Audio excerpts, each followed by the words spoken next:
Praise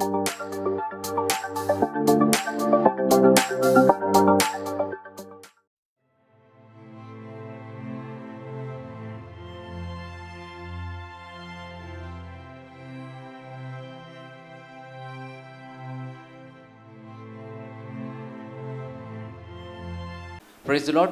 पुन्हा एकदा सर्वांचं मनपूर्वक स्वागत. पास्टर मनोज टेरेरे मिनिस्ट्रीज या यूट्यूब चॅनलमध्ये.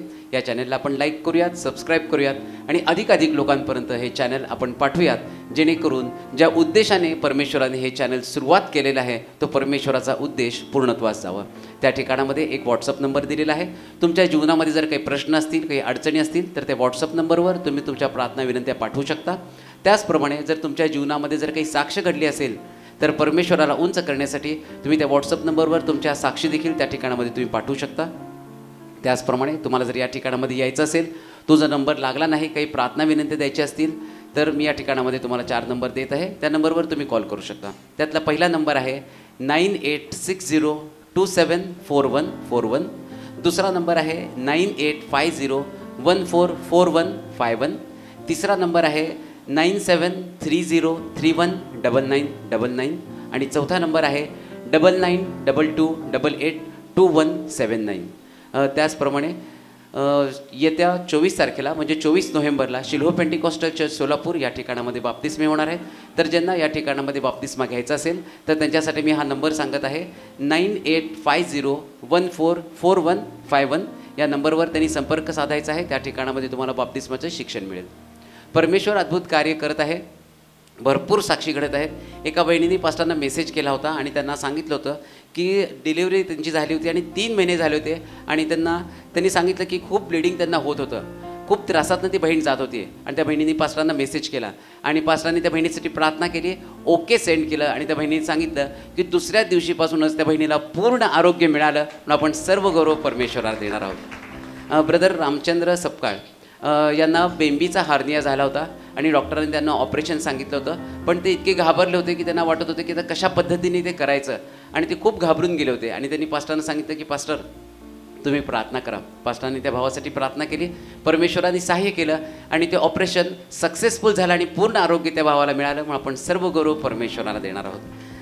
त्याचप्रमाणे एका भावाने साक्ष सांगितली की वर्षातनं एकदा त्या भावाला बोनस मिळत होता, पण तो 1000 रुपयेपर्यंतच मिळत होता. 1000च्या वर कधीच त्याला बोनस मिळाला नाही.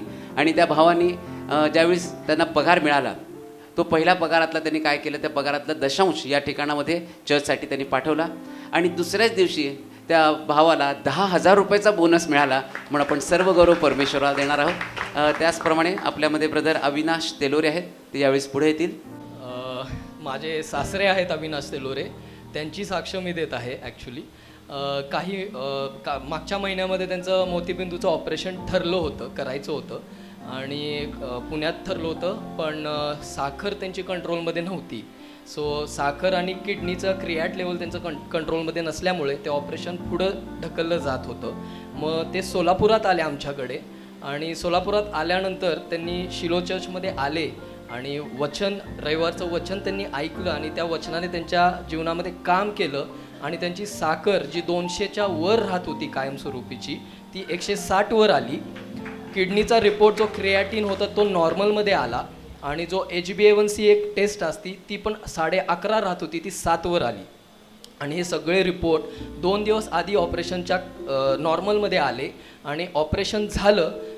जे पुण्यात होणार होतं ते सोलापुरातच झालं आणि ऑपरेशन झाल्यानंतर आम्ही फॉलोअपसाठी जेव्हा गेलो डॉक्टरांकडे, त्या डॉक्टरांनी आम्हाला स्पेसिफिकली असं सांगितलं की हे जे घडून आलेलं आहे तो एक योग आहे, तो त्यांचं एक नशीब आहे जे कधी घडत नाही पण ते घडलं. पण माझा 100% विश्वास असा आहे की ते शिलो चर्चमध्ये आले, देवाच्या वचनाने त्यांच्या कार्य केलं त्यांच्यामध्ये आणि त्यांच्या विश्वासाने ते आणि देवाच्या कृपेने आणि दयेने ते घडलं आहे. आमेन. थँक्यू. आणि ही वेळ आहे परमेश्वराच्या वचनाची. ख्रिस्त येशूमध्ये पुन्हा एकदा आपल्या सर्वांचं स्वागत करतो. महिमा देतो, प्रभूला धन्यवाद देतो. मोठं काम सगळ्या महाराष्ट्रामध्ये वचनाच्या द्वारे, प्रार्थनेच्या द्वारे घडत आहे. कित्येक लोकांची जीवनं बदलत आहेत. अद्भुत साक्ष मीटिंगच्या माध्यमातून पुष्कळ लोकांना भेटण्याची संधी तिथे लोक सांगतात आणि आश्चर्य वाटतं की इतक्या मोठ्या प्रमाणामध्ये देवाचं वचन, अगदी चांगल्या स्ट्रॉंग मंडळ्या, परंतु त्या मंडळीमध्ये असणारे लोक वचनावरती प्रेम करत आहे. कित्येक लोक त्या वचनावरती विश्वास ठेवून काही अंतःकरणामध्ये प्रार्थना करतात आणि देव त्यांना त्यांच्या प्रार्थनेची सुद्धा उत्तर देत आहे. काही प्रार्थना तर अशा आहेत, मला आश्चर्य वाटतं की लोक सांगतात तुम्ही तिथं प्रार्थना करत होता, आम्ही ती स्वीकारली आणि तिथंच प्रभूनं आमचं शरीर बरं केलं. प्रभू वचनामध्ये ताकद आहे प्रियानो. म्हणून सारं लक्ष त्या दिवसात देवाकडे लागणं गरजेचं आहे. दावीद म्हणतो मी आपली दृष्टी पर्वताकडे लावतो, मला सहाय्य कुठून मिळेल. सहाय्यासाठी तुम्हाला जगात नव्हे तर आकाशातल्या देवाकडे पाहणं फार गरजेचं आहे. परमेश्वर जो आमच्यावरती प्रेम करतो आणि त्याच्याकडं आमच्यासाठी अतिशय छान योजना आहेत. कोणत्या व्यक्तीकडे नाही पण देवाकडे खूप चांगल्या योजना आहेत आणि त्यासाठीच प्रभूने आम्हाला घडवलं. परंतु आज एक गोष्ट आम्ही पाहणार आहोत. आमचं जीवन बऱ्याच वेळा आम्ही किती पण विश्वासामध्ये असलो, प्रार्थनामय जीवन जगत असलो, तरी सुद्धा आमच्या जीवनामध्ये दुःख येतं. परंतु हे दुःख येण्याचं कारण जर माहिती असलं ना तर मनुष्य त्या दुःखातनं बाहेर पडणार आहे. मुळामध्ये दुःख म्हणजे काय हे पण आम्हाला माहित नाही. कधी कधी एखाद्या व्यक्तीचा मृत्यू झाला तरी दुःख होतं, कधी कधी नोकरी लागली तरी दुःख होतं. म्हणजे आपल्याला नाही पण दुसऱ्याला लागली ते पण दुःखाचं कारण होतं. मला नाही लागली त्यांना का लागली, तर त्याच्याशी आपला काही संबंध नसतो.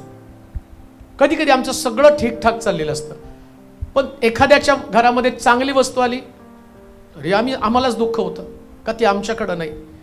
म्हणजे सुखा समाधानाचं जीवन असलं तरी मनुष्यामध्ये दुःख निर्माण होतं.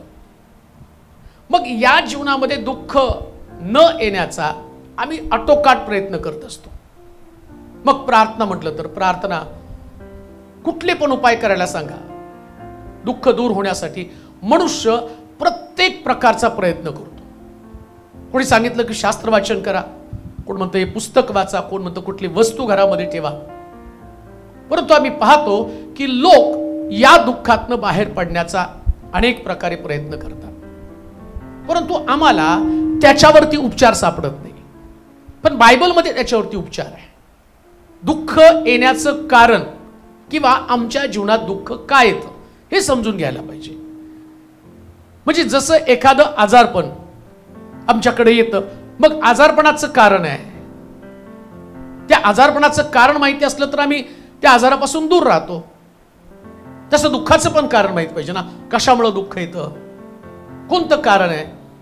मग एकदा का दुःख येण्याचं कारण समजलं की त्याच्यावरती तुम्ही विजय मिळवाल आणि तुमचं जीवन सुखी बनेल. एक वचन वाचूया, स्तोत्र संहिता 16वा अध्याय आणि त्याचं 4थं वचन. का आमच्या जीवनामध्ये दुःख येतं त्याचं पहिलं कारण आम्ही पाहणार आहोत. स्तोत्र 16 आणि त्याचं 4 वचन. जे परमेश्वराला सोडून अन्य दैवतांच्या जे परमेश्वराला सोडून अन्य दैवतांच्या भजनी लागतात त्यांना पुष्कळ दुःखे होतील. त्यांना पुष्कळ दुःखे म्हणजे होतील. पहिलंच कारण जर काय असेल तर परमेश्वराला सोडणं. काय प्रॉब्लेम होतो माहिती का आमचा, आम्हाला जीवनातलं दुःख जायला पाहिजे परंतु परमेश्वर आमच्या जीवनात आहे का ह्याची तपासणीच आम्ही करत नाही ना. कुठल्या तरी अन्य दैवताच्या मागे लागतो आम्ही. आम्हाला असं वाटतं जसं येशू आहे तसं आणखीन काही दैवत आमच्यामध्ये पाहिजे. एकदा तुम्ही ख्रिस्ताचा स्वीकार केला, एकदा का प्रभूला आपलं जीवन दिलं, प्रभूला जीवन दिल्यानंतर शास्त्रात लिहिल्याप्रमाणे माझ्या समोर तुला अन्य देव नसावेत, माझ्या समोर तुला दुसरा देव नकोच आहे. मग कधी कधी हा पण देव आणि बाकीचे पण देव. दुःखाचं कारण काय, दुःखाचं कारण आम्हाला समजत नाही. जी देव आम्ही स्वीकारला, ज्या प्रभूला आम्ही स्वीकारलं, ज्याच्यावरती विश्वास आम्ही ठेवला, परंतु त्याच देवाला सोडून अन्य देवाची उपासना केली जाते. अनुवादाचं पुस्तक त्याचा 13वा अध्याय 6 ते 11 पर्यंतच्या वचनामध्ये तुम्हाला त्याचं स्पष्टीकरण समजेल. अनुवादाचं पुस्तक 13वा अध्याय 6 ते 11 पर्यंत. तुझा भाऊ म्हणजे तुझा सहोदर तुझा मुलगा, तुझा मुलगा, तुझी मुलगी, तुझी मुलगी, तुझी प्राणप्रिय स्त्री, तुझी प्राणप्रिय स्त्री, तुझा जीवलग मित्र, तुझा जीवलग मित्र यांच्यापैकी कोणी तुला व तुझ्या पूर्वजांना अपरिचित अशा अन्य देवाला अनुसरून त्यांची सेवा करण्याची कुणी हो? तुझा भाऊ म्हणजे तुझा सहोदर, तुझा मुलगा, तुझी मुलगी, तुझी प्राणप्रिय स्त्री, तुझा जीवलग मित्र, यांच्यापैकी कोणी तुला व तुझ्या पूर्वजांना अपरिचित अशा अन्य देवांना अनुसरून त्यांची सेवा करण्याची गुप्तपणे फूस लावू लागला. मग ते देव पृथ्वीच्या या टोकापासून त्या टोकापर्यंत पसरलेल्या आसपासच्या किंवा दूरदूरच्या राष्ट्रांचे असून तर तू त्याच्या म्हणण्यास उकार देऊन आणि त्यांचे ऐकू नये त्यांच्यावर दयादृष्टी करू नये त्यांची गय करू नये अथवा त्याला लपवून ठेवू नये तर त्याला अवश्य ठार मारावे. कुणाला हो? कोण फसवतं, ठकवतं? कोण तुम्हाला त्या मूर्ती पूजेविषयी शिकवतं? अन्य देवतांच्या नादी तुम्हाला कोण लावतं? बायबल सांगतं कदाचित. कोण म्हटलं? तुझा भाऊ. कोण आहे भाऊ? कधी कधी आमचा भाऊ आहे की तो आम्हाला या मूर्ती पूजेविषयी सांगतो. पुन्हा मी तुम्हाला सांगतो, जगामध्ये देव आहेत, देव नाही हा बायबल नाही आम्हाला शिकवत. देव आहेत, पण तो माझ्या समोर तुला अन्य देव नसावेत. येशूकडे आल्यानंतर तुम्हाला दुसऱ्या देवाची गरज नाही असं शास्त्र सांगतं. आम्हाला का दुसरे देव नको आहेत? का आम्ही दुसऱ्या देवांच्या विरोधामध्ये आहोत का? परंतु तसं नाही. बायबल काय शिकवतं? एकच देव आहे. मी देवादी देव आहे. दुसरे देव आहेत ते बाकीचे लोक त्याची उपासना करत असतील. तुमचा भाऊ असेल, तुमचा मित्र असेल, तुमची बहीण असेल, परिवारातले लोक असतील, कदाचित ते त्याची उपासना करतील. आता सैतान काय करतो माहिती का? तुमच्या जीवनामध्ये देव दुःख आणत नाही. मग कोण आणतं? सैतान दुःख आणणार आहे. मग सैतान काय करतो माहिती का? एक्झॅक्टली त्याला माहितीये कोण यांच्या जीवनामध्ये दुःख आणण्यासाठी उपयोगाला येईल. जसं येशू ख्रिस्ताला पकडण्यासाठी सैतानाला गरज होती त्या यहुदाची. यहुदा सापडला आणि आम्ही पाहतो त्या सैतानानं यहुदाचा ताबा घेतला आणि येशूला विकलं. आता विचार करा, तुम्ही ख्रिस्ताला स्वीकारलं, प्रभू येशू ख्रिस्तावरती विश्वास ठेवला. आता तुमच्या जीवनामध्ये येशूला स्वीकारल्या कारणानं सगळं संरक्षण देण्याचं त्याने तुम्हाला ठरवलं, आरोग्य देण्याचं तुम्हाला ठरवलं, नोकरी देण्याची ठरवली, तुमच्या कुटुंबाचं रक्षण करण्याचं ठरवलं. परंतु सैतानाला कधीच वाटत नाही तुम्ही सुखी राहावं. कधीच नाही वाटत. एडेन बागेमध्ये सुख नव्हतं का? सगळं काही भरपूर होतं. परंतु तो तिथं गेला आणि सैतानानं या स्त्रीचं लक्ष त्या असणाऱ्या फळाकडे वेधलं आणि तो देवापेक्षा मोठा झाला. कोण? सैतान देवापेक्षा मोठा झाला.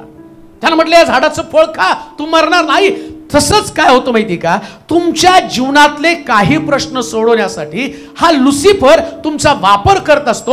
कोणातरी व्यक्तीला वापरतो आणि आम्ही पाहतो की त्या एदेन बागेतनं, आनंदाच्या बागेतनं त्यांना बाहेर काढलं. अशाच पद्धतीनं कोणीतरी व्यक्ती तुमच्या जीवनामध्ये दुःख आणणार. मग शास्त्र काय सांगतं की तो तुझा मित्र असेल, तो तुझा भाऊ असेल, अजून कोण असेल? तुझा मुलगा, तुझी मुलगी. कोण असेल? मुलगा किंवा मुलगी. कधी कधी काय होतं माहिती का? आमची मुलं किंवा आमची मुली हे पण आमच्या दुःखासाठी कारणीभूत ठरतात. कसं कारणीभूत ठरतात? त्यांनी जर अन्य दैवतांची उपासना करणाऱ्या लोकांबरोबर लग्न केलं तर आपोआप तुमच्या जीवनामध्ये दुःख येणार आहे.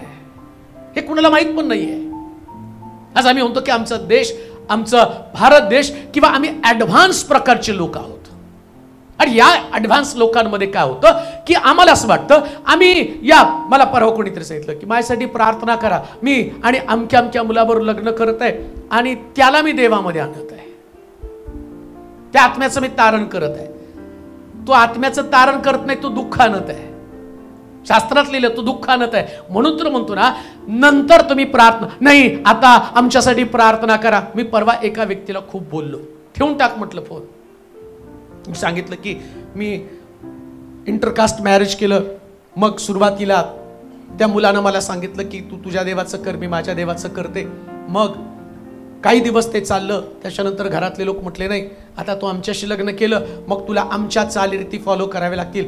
आणि पाळक साहेब, आता मी फार मोठ्या संभ्रमामध्ये, मला खूप त्रास होतो या गोष्टीचा, आणि तुम्ही मला यातून बाहेर पडण्यासाठी मार्ग सांगा. मग म्हटलं फोन ठेव. मुळामध्ये हे करताना तुला तुझ्या घरातल्या लोकांनी, सगळ्या लोकांनी सांगितलं असेल हे तू करू नये, परंतु तू जाणून बुजून हेतुपुरस्सर केलं आणि तू देवाच्या इच्छेच्या विरोधात वागली. आता दुःख तुला येणारच आहे, दुःख येणारच आहे. अर्धवट बायबल माहीत असल्या कारणानं आम्ही जे निर्णय घेतो, या निर्णयामुळे आमच्या जीवनामध्ये दुःख येतं. शलोमोन राजाचं काय झालेलं आहे? इतका ज्ञानी पुरुष, ज्यावेळेस 3दा देवानं त्याला दर्शन दिलं, पैशाच्या बाबतीमध्ये, ज्ञानाच्या बाबतीमध्ये, जे काही बांधकाम त्यानं केलं, त्याच्यासारखं बांधकाम, त्याच्यासारखं ज्ञान या पृथ्वी तलावर, त्याच्यासारखी समृद्धी कोणाकडे नव्हती. पण तरी सुद्धा हा शलोमोन जो आहे, त्यानं त्याच्या आयुष्यामध्ये केलेली सगळ्यात मोठी चूक कोणती? मूर्तीपूजक स्त्रियांच्या नादी तो लागला. आणि या स्त्रियांनी जिवंत देव माहीत असताना सुद्धा या शलोमोनानं काय केलं तर शेवटच्या दिवसामध्ये मूर्तीपूजेचा आधार घेतला. देवानं, आणि या गोष्टीचा परमेश्वराला राग आला. आमचा देव हा ईर्ष्यावान देव आहे. माझ्या समोर तुला अन्य देव नसावेत, काम देऊ नाही का? चुकून सुद्धा कितीही मोठा बाका प्रसंग आला तरी सुद्धा, जसं शद्रक, मेषक, अबेदनगो म्हणतात, राजा तू जी मूर्ती उभी केली, त्या मूर्तीला, या भट्टीत आम्ही पडू, पण मूर्तीला दंडवत घालणार नाही. काय त्याच्यामधलं डिसिजन होता, काय त्याचा निर्णय होता? याच्यामुळे त्यांच्या जीवनामध्ये दुःख आलं नाही. लक्षात ठेवा, भट्टीत गेले, पण भट्टी त्यांचं दुःख त्याला देऊ शकले नाही. बायबल सांगतं, उलट भट्टीमध्ये पडल्यावर, भट्टीत पडल्यावर राजा म्हणतो, अरे तिघांना टाकलं होतं, 4 जण आतमध्ये, एकाचं मुख देवाच्या पुत्रासारखं आहे. आणि त्याच्यानंतर त्यांना बाहेर काढून काय म्हणतो माहिती का? यांचाच देव तो खरा देव आहे, यांचाच देव तो खरा देव आहे. लक्षात ठेवा, तुम्ही लोकांना अशा प्रकारचं जीवन दाखवा, त्यांना माहित नाही, त्यांना असं वाटतं हा जातीवाद आहे. हा जातीवाद नाही, हे बायबल मधला वाद आहे. आमच्या देवाला ते चालत नाही, आज्ञा आहे ती प्रियानो, आम्हाला समजावून सांगावं लागेल त्यांना. कदाचित त्यांच्या धर्मग्रंथामध्ये त्यांना अनेक देवांची उपासना करायची परमिशन आहे, पण आपल्या धर्मग्रंथामध्ये नाही ना परमिशन. आपल्या बायबलमध्ये ते दुःख आणण्याचं कारण ठरलेलं आहे. पण म्हटलं तुम्ही अशा लोकांची संगत पण जोडू नका. वाचा परत वचन. तुझा भाऊ, तुझा भाऊ म्हणजे तुझा सहोदर, म्हणजे तुझा सहोदर, तुझा मुलगा, तुझा मुलगा, तुझी मुलगी, तुझी मुलगी, तुझी प्राणप्रिय स्त्री, तुझी प्राणप्रिय स्त्री, तुझा जीवलग मित्र, तुझा जीवलग मित्र, यांच्यापैकी कोणी. म्हणजे तुम्हाला जर अशा प्रकारच्या गोष्टी करणारे लोक, कदाचित तुमची लेकरं करतील, अलिप्त व्हा. काय बोलतो मी तुम्हाला समजतंय का? कदाचित तुमची लेकरं चुकीचा निर्णय घेतील, आणि तसं घडतं. एक पाळक या नात्यानं महाराष्ट्रातले असंख्य कॉल माझ्याकडे येतात, त्याच्यामध्ये हाच प्रश्न आहे. परिवारामध्ये दुःख तेच आहे. कोणतं दुःख? की त्याने त्यांच्या घरामध्ये इकडं मूर्तीपूजा किंवा ती स्त्री किंवा ती मुलगी देवाला स्वीकारत नाही, आणि आल्यानंतर लक्षात ठेवा, असं कधीच होत नाही.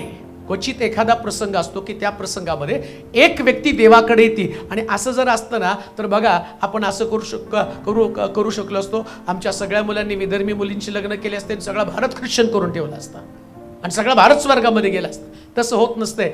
असं करून आपलीच मुलं गेलीत नाशाकडे.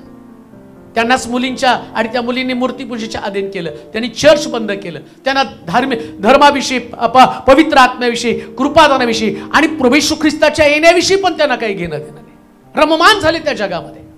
बायबल मधलं तत्व विसरून गेले, सिद्धांत विसरून गेले. पवित्रता, शुद्धता आणि देवाला ज्या गोष्टीचा राग आहे, देवाच्या वचनात लिहिलं, विश्वासणाऱ्याने अविश्वासणाऱ्याशी संबंध जोडून विजोड होऊ नये. ख्रिस्ताची बलियाराशी एक वाक्यता होऊ शकत नाही. अंधार आणि उजेड यांचा कधीच मिलाप होऊ शकत नाही. हे पवित्र शास्त्रातलं सत्य आहे. आणि हे सत्य तुम्हाला टिकून ठेवण्यासाठी शास्त्र काय सांगतं? दुःख येण्याचं पहिलं कारण काय? तुम्ही देवाचा त्याग करणं, देवाचा त्याग करणं. अजून एक गोष्ट मी तुम्हाला सांगतो, जगामध्ये मित्र, पती, पत्नी, भाऊ हे फक्त कबरेपर्यंत आहे. देव कबरेच्या नंतर आहे. देव कबरेच्या नंतर आहे. हे तात्कालिक सुख आहे, हे आमचे सोबती आहेत, परंतु हे तुम्हाला स्वर्ग थोडी देणार आहे. लक्षात येते का? हे सगळे तुमच्याकडं तुमच्या कबरेपर्यंत आहे. अजून तुम्हाला सांगतो, भावाचं नातं कुठपर्यंत आहे? भावाचं लग्न होईपर्यंत. त्याचं लग्न झालं की तो त्याच्या संसारामध्ये गेला. मित्राचं नातं कुठपर्यंत आहे? त्याचं लग्न होईपर्यंत. बघा, लग्न झाल्यावर ते मित्राला तुम्ही कॉल करा तर तो म्हणतो वहिनी सांगती बाहेर, तर तुम्हाला ओळख पण नाही देत. पण त्याच्यासाठी तुम्ही सगळं करायला तयार आहे. परंतु शास्त्र काय सांगतं? हा असा देव आहे, तू हाक मार तेव्हा मी तुला उत्तर देईल. मग आता विचार करा, ज्या मित्राला तुम्ही त्याच्या लग्नानंतर हाक मारली तर तो तुम्हाला उत्तर पण देत नाही, पण तो देव, तू जलातनं चालशील तेव्हा मी तुझ्या बरोबर, अग्नीतनं चालशील तेव्हा मी तुझ्या बरोबर आहे. मग विचार करा, दुःख मित्राला दिलं तर चालेल, पण दुःख देवाला देऊ नका. त्याला देऊ नका दुःख. तिथं तुम्हाला कॉम्प्रोमाइज करता कामा नये. जर दुःखातनं बाहेर पडायचं ना, तर एक गोष्ट ध्यानात ठेवा, नेहमी विश्वासणाऱ्या लोकांची संगती ठेवा. विश्वासणाऱ्या लोकांची, ज्यांना देवाविषयीचं प्रेम आहे, ज्यांना देवाविषयीचं आकर्षण आहे. पुष्कळ लोकांचं पतन होण्याचं कारण संगती चुकीची आहे. ज्यांच्यामध्ये देवाविषयीचा भरोसा नाही, देवाविषयीचा विश्वास नाही, कुसंगतीने नीती बिघडते असं म्हटलेलं आहे. संगत चुकीची, तुम्हाला दुःख आणि तुमच्या जीवनामध्ये दुःख येणार आहे. अजून एक वचन वाचूया, 2 करंथीकराचं पत्र 4 अध्याय आणि 4 वचन. करंथीकराचं 2 पत्र कुणाला वाच? मी फार संकटात. 2 करंथीकराचं पत्र 4 अध्याय 4 वचन.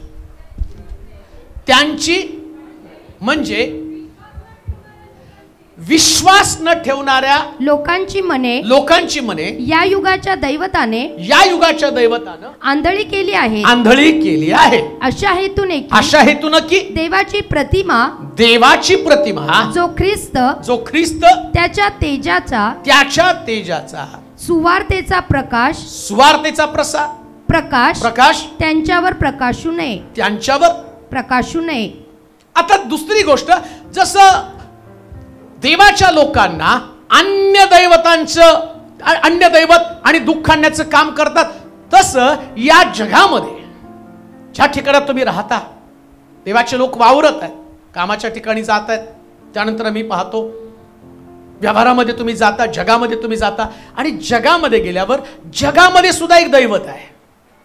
आता मी त्या मूर्त्यांविषयी बोलत नाही, मी अन्य दैवताविषयी बोलत नाही, पण या युगाचं एक दैवत आहे. या युगाच्या दैवतांनी काय केलं? अनेक लोकांच्या मनावरती अंधकार पाडून ठेवलेला आहे. आता युगाचं दैवत कोणतं आहे? ज्याच्यानं ख्रिस्ताचा प्रकाश आम्हाला दिसत नाही, देवाचं वचनाचं तेज आम्हाला समजत नाही. कोणतं युगाचं दैवत आहे? आता हे बिलिव्हर्स लोक आहेत बरं का, हे बाहेरचे लोक नाहीत. बिलिव्हर्स लोकांमधलीच ही समस्या. कोणती समस्या? पहिली गोष्ट तर अन्य देव.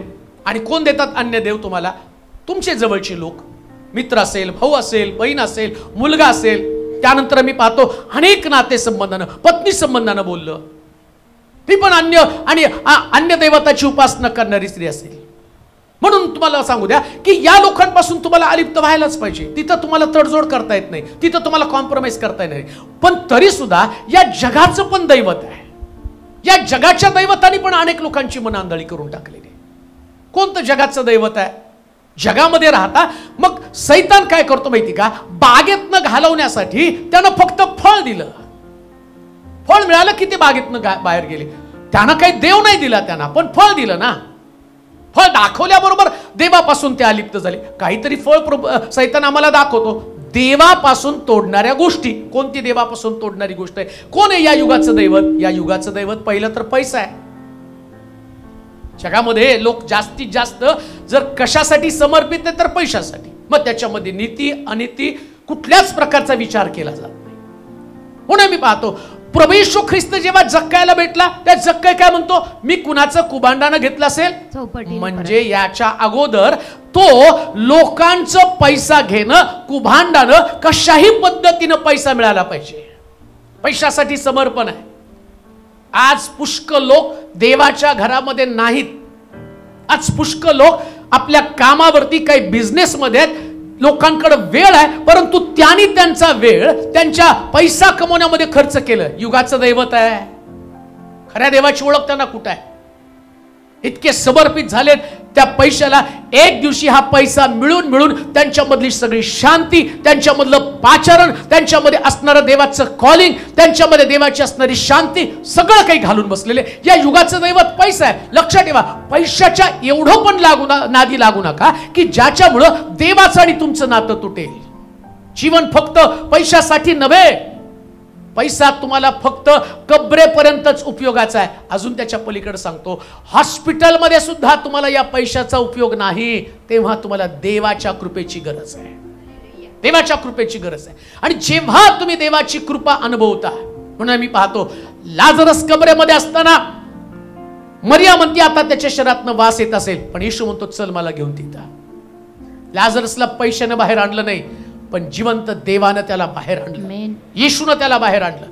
म्हणून लक्षात ठेवा, पैसा हा जगण्यासाठी आवश्यक आहे, पण देव आम्हाला स्वर्गात जाण्यासाठी आवश्यक आहे. स्वर्गासाठी आम्हाला देवाचीच गरज आहे. पैशाला समर्पित होऊ नका.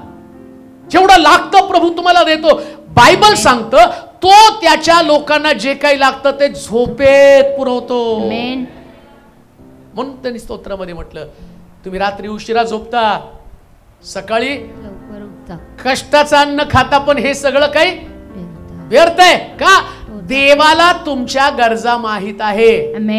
अजून एक गोष्ट तुम्हाला सांगतो, पैशापेक्षा देवाला जास्त महत्व दिलं ना तर लक्षात ठेवा, देव जे लोक पैशाला जास्त महत्व देतात, देव त्याच्यापेक्षा जास्त तुम्हाला देतो. मला वाटतंय कोण राष्ट्रपती काय झाले त्यांचं नाव विसरतो मी, अमेरिकेचे राष्ट्रपती ट्रम्प नाही का? ट्रम्प नाही का? माझा संबंधच नाही, मला कुठं राष्ट्रपती व्हायचे कुठलं, पण अमेरिकेचे राष्ट्रपती ट्रम्प झाले. ट्रम्प झाल्यावरती त्यांचं पहिलं भाषण मी ऐकलं. खूप गवगवा चालला होता, येणार येणार येणार म्हटलं, बघा म्हटलं. त्यांनी पहिलंच भाषण दिलं. काय भाषण दिलं माहिती का? एवढा मोठा जगातली महाशक्ती असणारा त्याचा राष्ट्रपती ट्रम्प म्हणतो, आता मी या पदावरती आल्यावर माझं पहिलं मिशन असेल, अमेरिकेत प्रत्येक घरात बायबल असलं पाहिजे. प्रत्येक घरामध्ये बायबल असलं पाहिजे. आमच्या देशाला जर यशस्वी व्हायचंय, सक्सेसफुल व्हायचंय, मोठी ताकद बनायची, तर त्याच्यासाठी आपल्या देशाला घराघरामध्ये बायबल आलं पाहिजे. त्याला कळतंय, तो देवाच्या गोष्टीला महत्व देतो. ज्या अमेरिकेमध्ये प्रचंड पैसा आहे, ज्याच्यासाठी भारत दिवस रात्र एक करतो, ज्याच्यासाठी माणसं दिवस रात्र एक करतात. बरं, ट्रम्प हा नुसता राष्ट्रपती नाही, अमेरिकेमधला एक सगळ्यात मोठा बिझनेसमन आहे. त्याच्याकडे प्रचंड पैसा आहे, प्रचंड ताकद आहे. तो उभा राहिल्यानंतर वाटेल तितका पैसा खर्च करू शकतो, पण त्या व्यक्तीनं या युगाच्या दैवतासमोर मान तुकवली नाही. राष्ट्रपती झाल्यावर पहिल्यांदा चर्चमध्ये गेला आणि प्रार्थना केली. लक्षात ठेवा, पैशापेक्षा सुद्धा आम्ही देवासमोरच मान झुकवणार आहोत. या युगाच्या दैवतासमोर मान झुकू नका.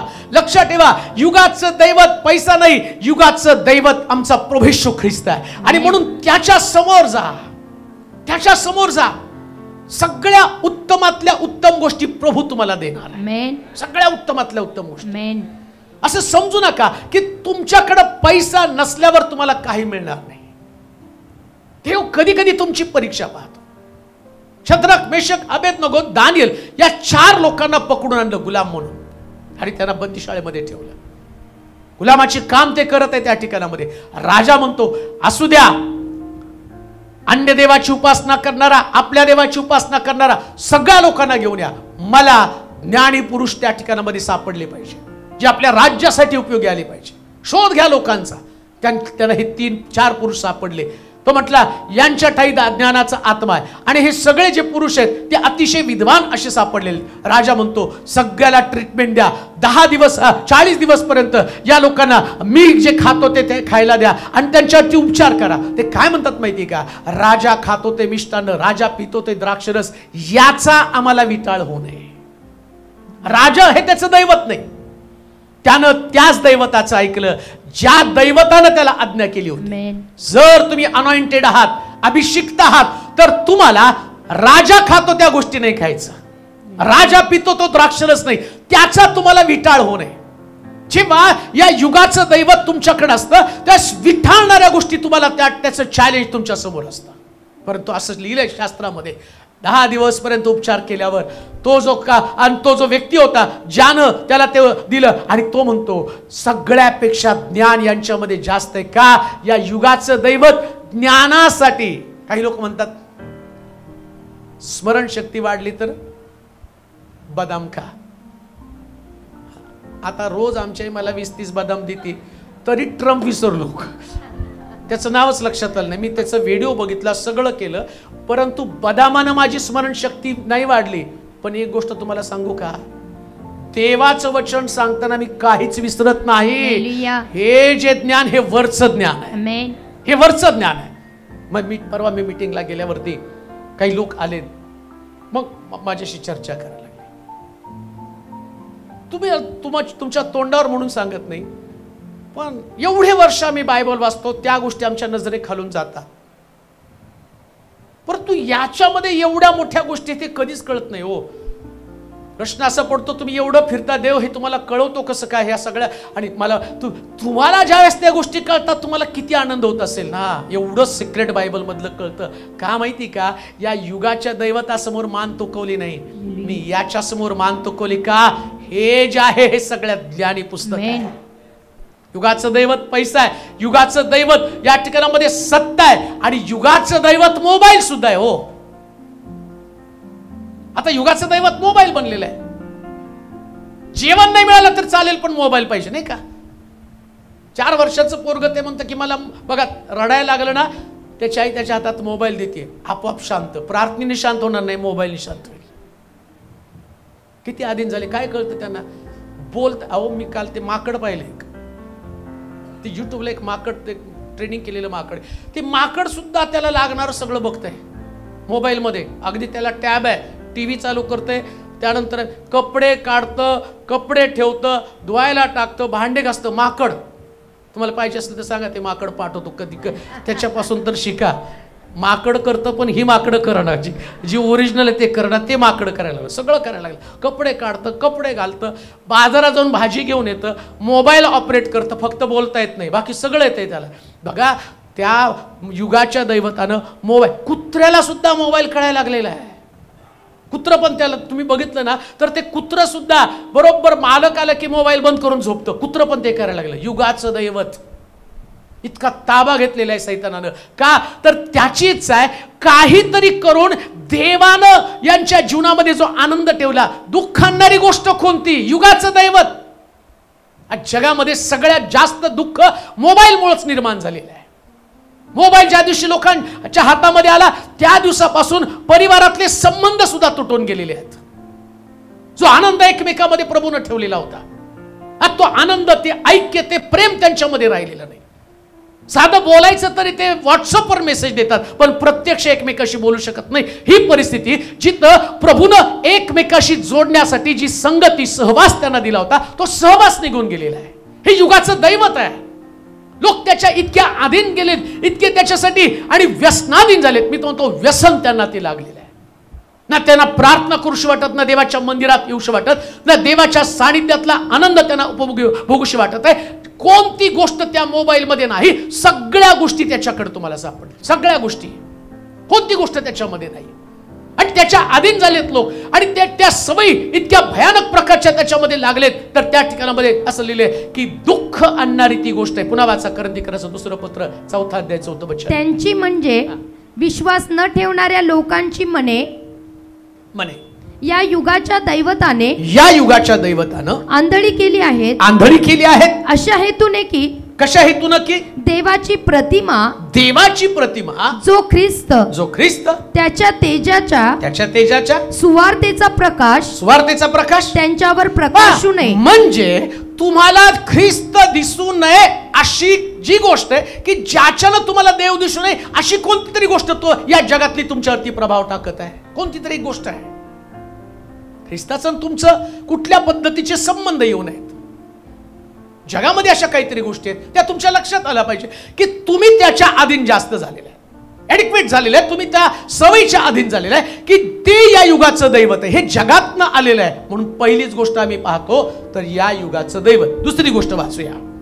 या युगाचं दैवत परमेश्वराला सोडणं, अन्य दैवताच्या मागे लागणं, याच्यामुळं आम्ही पाहतो दुःख येतं. दुसरं कारण आम्ही पाहणार आहोत उपदेशकाचं पुस्तक 1 अध्याय 18 वचन. उपदेशक 1 अध्याय 18 वचन. कारण जेथे ज्ञान फार, जेथे ज्ञान फार तेथे खेदही फार, तेथे खेदही फार, खेदही फार. ज्याला विद्या अधिक, ज्याला विद्या अधिक, त्याला दुःखही अधिक. आता दुसरं कारण काय हो? अति ज्ञान.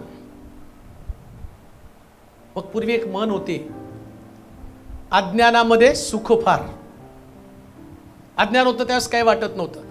बघा, पहिले ताप आला तर कोणाला काय वाटत नव्हते, म्हणायचं ताप आला निघून जाईल. आता जेव्हा ज्ञान आलं ना, जेव्हा गुगल आलं, तर ते गुगल काय करतं, ताप आल्यावर त्या तापाच्या संबंधित सगळे आजार तुम्हाला सांगून टाकतं. सगळे आजार. मग कशाने ताप येतो? मग तुम्हाला TB तर नाही, तुम्हाला HIV तर नाही, तुम्हाला कोरोना तर नाही, तुम्हाला हे तर नाही, तुम्हाला ते तर नाही, काहीच नसतं. डॉक्टरकडे जाता आणि डॉक्टर काय करतात, सगळ्या ट्रीटमेंट तुम्हाला सांगतात. त्यानंतर तुमचं सगळं बॉडी स्कॅनिंग करायला लागतात. मग हे रिपोर्ट्स काढा, मग ते रिपोर्ट्स काढा, आणि सगळे रिपोर्ट्स काढून डॉक्टर काय म्हणतात, अरे तुम्हाला काही झालं नाही. आता तुम्हाला आधी रोग शोधण्यासाठी सापडत नव्हता म्हणून दुःख झालं, आणि आता सगळे रिपोर्ट्स नॉर्मल आहे, तुम्हाला काय दुःख झालं, पैसे गेले. मग आता हे कशामुळे झालं? ज्ञानामुळे. आणि समजा तुमच्याकडे ज्ञान नसतं, घरी ताप आला असताना डिस्प्रिन खाऊन झोपला असता. पूर्वी तसंच करत होते. मी तर अजून गोळी पण खात नाही. बरेच लोक नाही गोळी, मी माझ्या बॉडीला सवय लावली गपचूप बरं व्हायचं, जास्त नखरे करायचे नाही. जसं देवाने प्रभूने तुला ठेवलंय तसंच राहायचं. ऑटोमॅटिक माझी बॉडी हिल होती. नाही त्याला काही चोचले मी पूर्वत. मी ते किती ताप आला तरी त्याला सांगत नाही, तापाला पाणी नाही मारायचं, पाणी मार, तुझं काम तुला करावं लागणार आहे, चर्चचं पाणी तुला मारावं लागणार आहे. मी ते सर्च करत बसत नाही की कशामुळं काय होतं. लक्षात ठेवा, जेवढं ज्ञान वाढेल ना तेवढा तुमचा त्रास वाढणार आहे. आज जगामध्ये सगळ्यात जास्त प्रॉब्लेम कशामुळे झाला? ज्ञानामुळं. पूर्वी पटकन लग्न होत होते हो, आता बघा, पोरगी एवढी शिकली एवढी शिकली एवढी शिकली, ती म्हणते की मला माझ्या योग्यतेचा नवराच मिळत नाही. नसती शिकली तर बरं झालं असतं. त्याच्यामुळं फॅमिलीला प्रॉब्लेम. आणि ते काय म्हणतात घरातले, नाही आपल्या समाजामध्ये तेवढे शिकलेले लोक नाही, मग आता काय करायचं, आता तिचं लग्नच होत नाही. आता पाहता पाहता मुख्य भाग काय, तुला लग्न करायचं का शिक्षण घ्यायचं? बरं, शिक्षण कशासाठी घेतलं? जातात शिक्षण घेतल्यानंतर लग्न. मग आता लग्न होण्यासाठी अडचण काय? शिक्षण. म्हणजे शेवटी आलं कुठं? ज्ञान.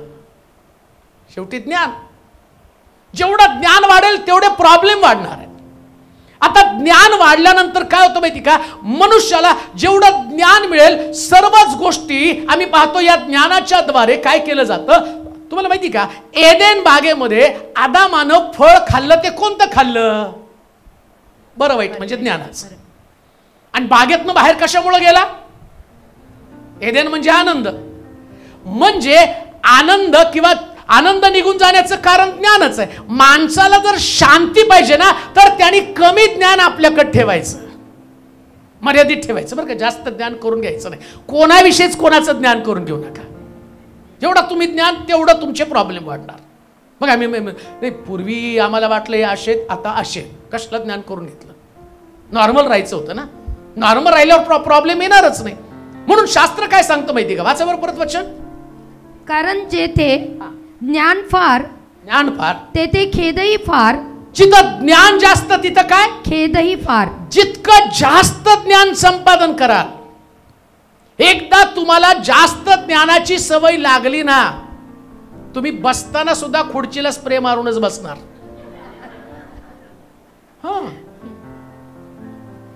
त्या कोरोनामध्ये तर असं कोण शिंकलं तरी 10 वेळा जाऊन हात धुत होते नाही का. एवढे मास्क लावले, हातात मी तर पहिले कधी एवढा झालो नव्हतो बरं, पण कोरोना काळामध्ये एवढा पॅक झालो ना, असं वाटतं. म्हणून तर मलाही गेला कोरोना. मला काही कोरोना झाला नव्हता असं नाही. आता सांगायला काय, आता काय उचलून येतात का नाही.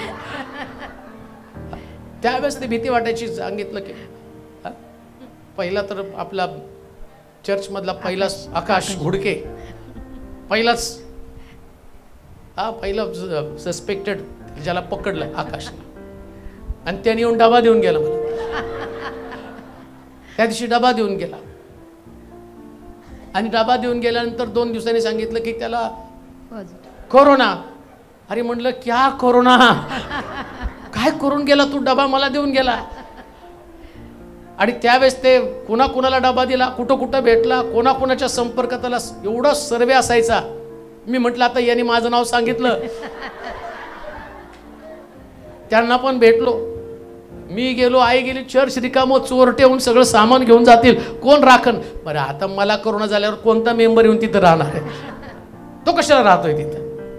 डोक्यामध्ये चक्र चालू की आता काय होतं, आकाश नाव सांगतो काय, माझं डबा देऊन गेला. आणि बरं नुसता डबा नाही, मी ते खाल्ल्यावर म्हटलं याचा कोरोना माझ्यात घुसला का. काय ज्ञान, किती दुःख, किती कष्ट. परंतु लक्षात ठेवा, खरं ज्ञान परंपर पवित्राला ओळखणं, देवाला ओळखणं हे ज्ञान आहे.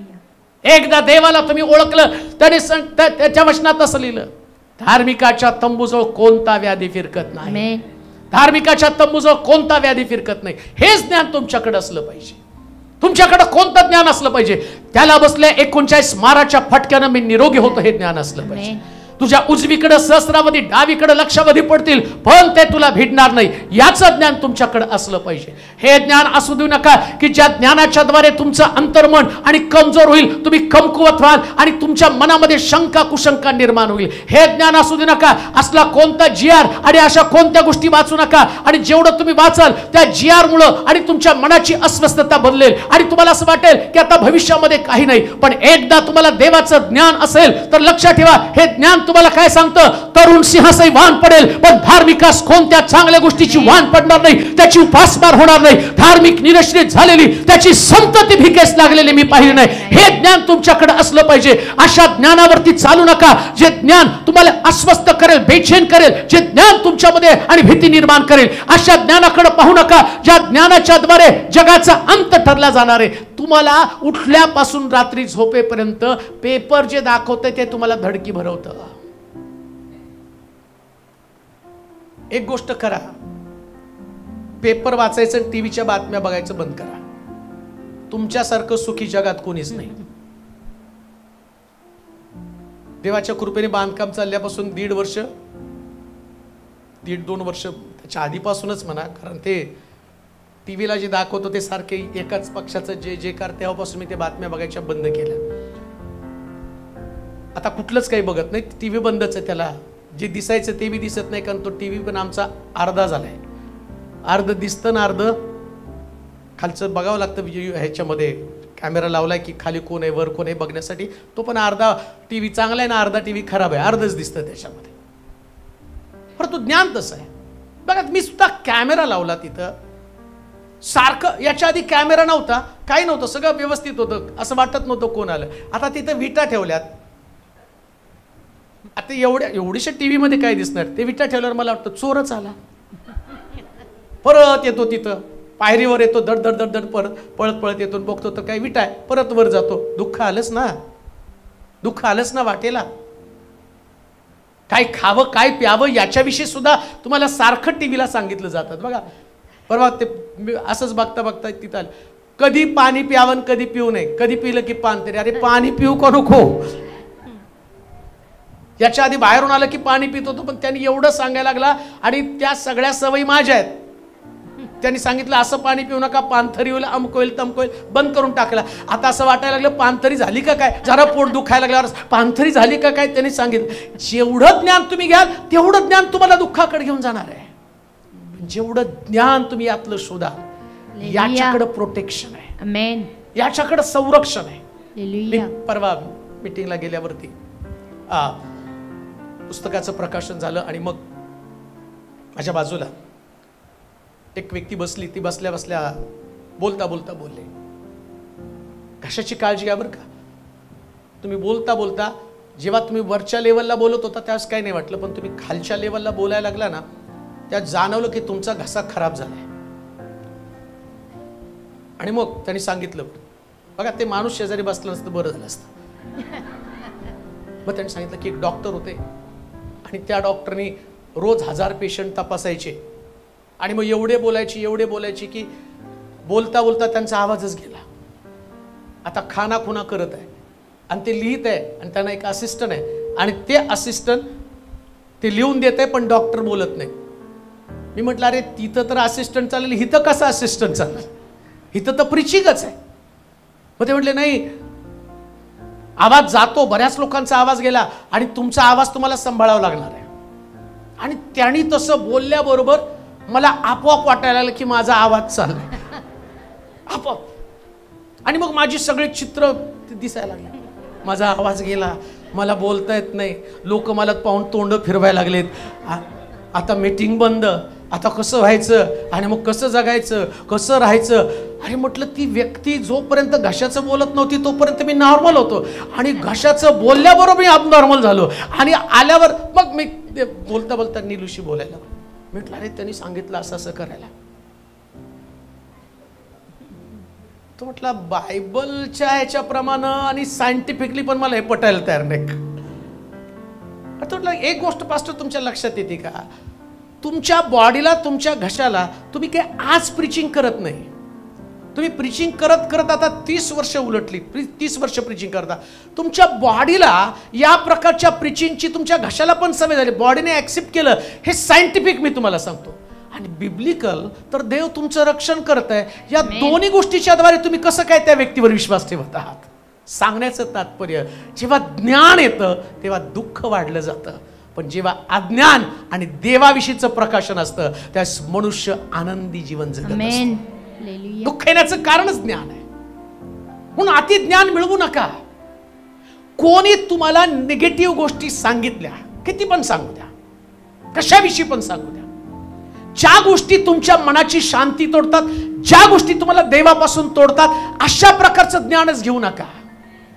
अशा गोष्टीचं ज्ञानच घ्यायचं नाही ज्याच्यामुळं तुमचं आणि देवाचं नातं तुटलं जातं, ज्याच्यामुळं तुमचा देवावरचा विश्वास कमजोर होतो, ज्याच्यामुळं तुम्ही अस्थिर बनता, ज्याच्यामुळं तुमचं अंतःकरण एक प्रकारचं बेचैनीने भरलं जातं. अशा प्रकारच्या गोष्टी ज्या देवापासून तुम्हाला तोडतात, ते ज्ञान कधी आत्मसात करू नका, कधी ग्रहण करू नका. मी तर म्हणतो सगळ्या विषयीचं थोडंसं ज्ञान असू द्या, जास्त घेऊ नका. आपल्या बॉडी विषयीचं पण जास्त घेऊ नका. जेवढं बॉडी विषयी जास्त घ्याल ना तेवढं तुमच्या बॉडीत रोज तुम्हाला काहीतरी सापडेल. उगा सगळे स्पेअर पार्ट बघत बसायचं नाही. बघा एक चर्चमध्ये यायचा पूर्वी, तो आता येत नाही. असंच हॉस्पिटलमध्ये गेला आणि डॉक्टर समोर उभा राहिला आणि डॉक्टर म्हटला आमच्या सगळ्यांचं ब्लड तपासा, फॅमिली मधल्याच. कशासाठी? नाही असंच. अरे असंच नसते तपासत, नेमकं काय रोग झाला त्याच्यासाठी तपासत. टायफॉइड झाला, कुठली टेस्ट करू? नाही अशीच. म्हणजे बऱ्याच लोकांना आपली बॉडी अशी शोधायची सवय असते. कशासाठी? काहीतरी दुःख निर्माण व्हायला पाहिजे. कान देऊ नाही का? ज्ञान मनुष्याला एवढ्या मोठ्या दुःखाकडे घेऊन गेलंय, एवढ्या मोठ्या दुःखाकडे. आज सारं जग ज्या प्रकारच्या प्रश्नामध्ये अडकून पडले याचं कारणच ज्ञान आहे. सगळ्या जगामध्ये जर दुःख कशाचं असेल तर त्यांच्याकडे असणारं प्रचंड ज्ञान. ज्ञानामुळे स्पर्धा वाढली. हो, जेवढं ज्ञान आलं तेवढी स्पर्धा वाढली. आणि स्पर्धेमुळं एक देश दुसऱ्या देशाचा शत्रू बनला. ते मित्र न पूर्वी चांगले होते एकमेकासाठी, एक देशातनं दुसऱ्या देशात. आता आपल्या देशाचा शोध लावणारा काय नाव त्याचं? काय? Vasco da Gama. Vasco da गामाच ना? कोलंबस. वास्को द गामा गोव्याचा. हा, गोव्यात शोध लावला, गोव्यात आला तो. बस कोलंबस आपल्या देशामध्ये आला. मग आपला देश अस्तित्वात होता की नाही? त्याला कोणी व्हिसा पासपोर्ट विचारला का? तो सहज घुसला. पण आता तुम्ही जसं ज्ञान वाढलं, व्हिसा, पासपोर्ट, आधार कार्ड, पॅन कार्ड, आणि याच्यामुळं त्रास किती व्हायला लागला. आता ज्ञान वाढलं. पूर्वी पैसे नव्हते वापरत लोक. तुम्हाला काय पाहिजे? माझ्याकडे तांदूळ आहे आणि मला मटण पाहिजे, मग आमची बकरी तुम्ही घ्या, तुमचे तांदूळ आम्हाला द्या. किती सोपं होतो. आता आला त्याच्यानंतर पैसा, आणि पैसा आल्यावर देशानं काय केलं? जगानं ठरवलं आता पैशाचं देवाणघेवाण करायचं नाही. मग कशाचं? Digital channel. काय चलन म्हणजे पैसा न वापरता तुम्ही काय करायचं, तुमचा पैसा बँकेमध्ये तसाच, फक्त पेटीएम वरून आणि तुमचे पैसे गुगल वरून, फोन पे वरून तुमचे पैसे इकडच्या तिकडे. आता परिणाम काय झाला, या चोरट्यांना ती पण आयडिया कळाली आणि तुमच्या खात्यातला पैसा गायब. ज्ञान वाढलं, दुःख वाढलं. आज सकाळी सांगितलं, जवळजवळ मला वाटते आपल्या सोलापूरमध्ये 18 कोटी रुपयांचा गंडा लोकांना घातलं. कशामुळे माहिती का, तर त्या लोकांना कोणी आमचे पैसे तुमच्या खात्यावर आलं आणि कृपा करून त्या लिंकला, आणि आपले येडे लोक लगेच त्या लिंकला क्लिक केलं. मला रोज येतो बरं का, तुमच्या खात्यावरती 500 कोटी रुपये जमा झाले, आभारी आहे म्हटलं. राहू दे खात्यावर तसेच, माहीत करायचे त्याच्यावर क्लिक करा. नंतर एकाचा फोन आला, तुम्ही एमएससीबीचं बिल भरलं नाही आणि आता तुमची लाईट तोडणार आहे. हो का म्हटलं, एमएससीबीचे तुम्ही बिल भरलं नाही. अहो म्हटलं मी भरलंय बिल. नाही नाही मग मग अपडेट होण्यासाठी तुम्ही क्लिक करा. मग त्याला असं झाडलं. म्हटलं बेट्या, ही टोपी दुसऱ्याला घाल. अजून एक व्यक्तीने मला सांगितलं होतं, मूळचा व्यक्ती होता, खड्डा खोदला आणि त्या खड्ड्यामध्ये मला जुनं सोनं सापडलेलं आहे आणि ते तुम्हाला कमी किमतीमध्ये मी द्यायला तयार आहे, फक्त कोणाला सांगू नको. मी त्याला म्हटलं, अरे तू सांगून चूक केली, मी इन्स्पेक्टर बोलतोय. त्यांनी फोनच कट करून टाकला. ज्ञान वाढलं की प्रॉब्लेम वाढले. ज्ञान वाढलं, तुमचे नंबर गेले सगळीकडे आणि तुमच्या नंबरचा परिणाम, जितकं सरकारनं लोकांना एकत्र करून सेफ करण्याचा प्रयत्न केला, तेवढे लोक अनसेफ झालेले आहेत. तुम्हाला माहित नाही अशा पद्धतीनं या सगळ्या गोष्टी सैतानानं आपल्या हातामध्ये घेऊन, कंट्रोलमध्ये घेऊन. शास्त्र काय सांगतं माहिती का, जेव्हा ज्ञान प्रचंड वाढेल तेव्हाच प्रभू येशू ख्रिस्त पुन्हा येणार आहे. कशासाठी माहिती का, हे सगळं ज्ञान वाढण्याचं कारण काय, अँटी ख्राइस्ट येईल आणि तो जगावरती राज्य करेल. आणि जगावरती राज्य करत असताना जे दुःख जगाच्या वाटेला येणार आहे ते फक्त ज्ञानानंच येणार आहे, फक्त ज्ञानानं. भविष्यामध्ये डोक्यावरती चिप लावली जाईल आणि ती चिप लावल्यानंतर तुम्ही आतमध्ये दुकानात गेल्यावर आपोआप स्कॅनिंग होऊन आणि तुम्हाला अन्नधान्य मिळेल. आता बघा शास्त्रात काय लिहिलं माहिती का, तो 666चा शिक्का कोणी कपाळावरती लावू नका, परंतु हे ज्ञान वाढल्यावर आपोआप आता त्याची तयारी म्हणून लोकांनी हातावरती चिप लावली. परंतु आता त्याचं आणि अशा पद्धतीने नियोजन केलं जात आहे की तो म्हणतात कंपल्सरी प्रत्येकाच्या कपाळावरती चिप लावली जाईल आणि त्या चिप शिवाय शास्त्रात लिहिलं धान्य मिळणार नाही, दूध मिळणार नाही आणि सगळं काही मिळणार नाही. ती चिप लावावी लागेल आणि त्या चिपच्या पाठीमागचा नंबर पण 666 आहे. म्हणजे ज्ञान वाढलं तसं दुःख वाढत चाललेलं आहे. ज्ञानामुळे पुष्कळ जगामध्ये दुःख आहे. म्हणून लक्षात ठेवा, जगाचं ज्ञान मिळवूच नका. जे ज्ञान तुम्हाला दुःख देणार आहे, जे ज्ञान तुमच्यामध्ये स्पर्धा निर्माण करणार आहे, जे ज्ञान तुमच्यामधली शांती तोडून टाकणार आहे.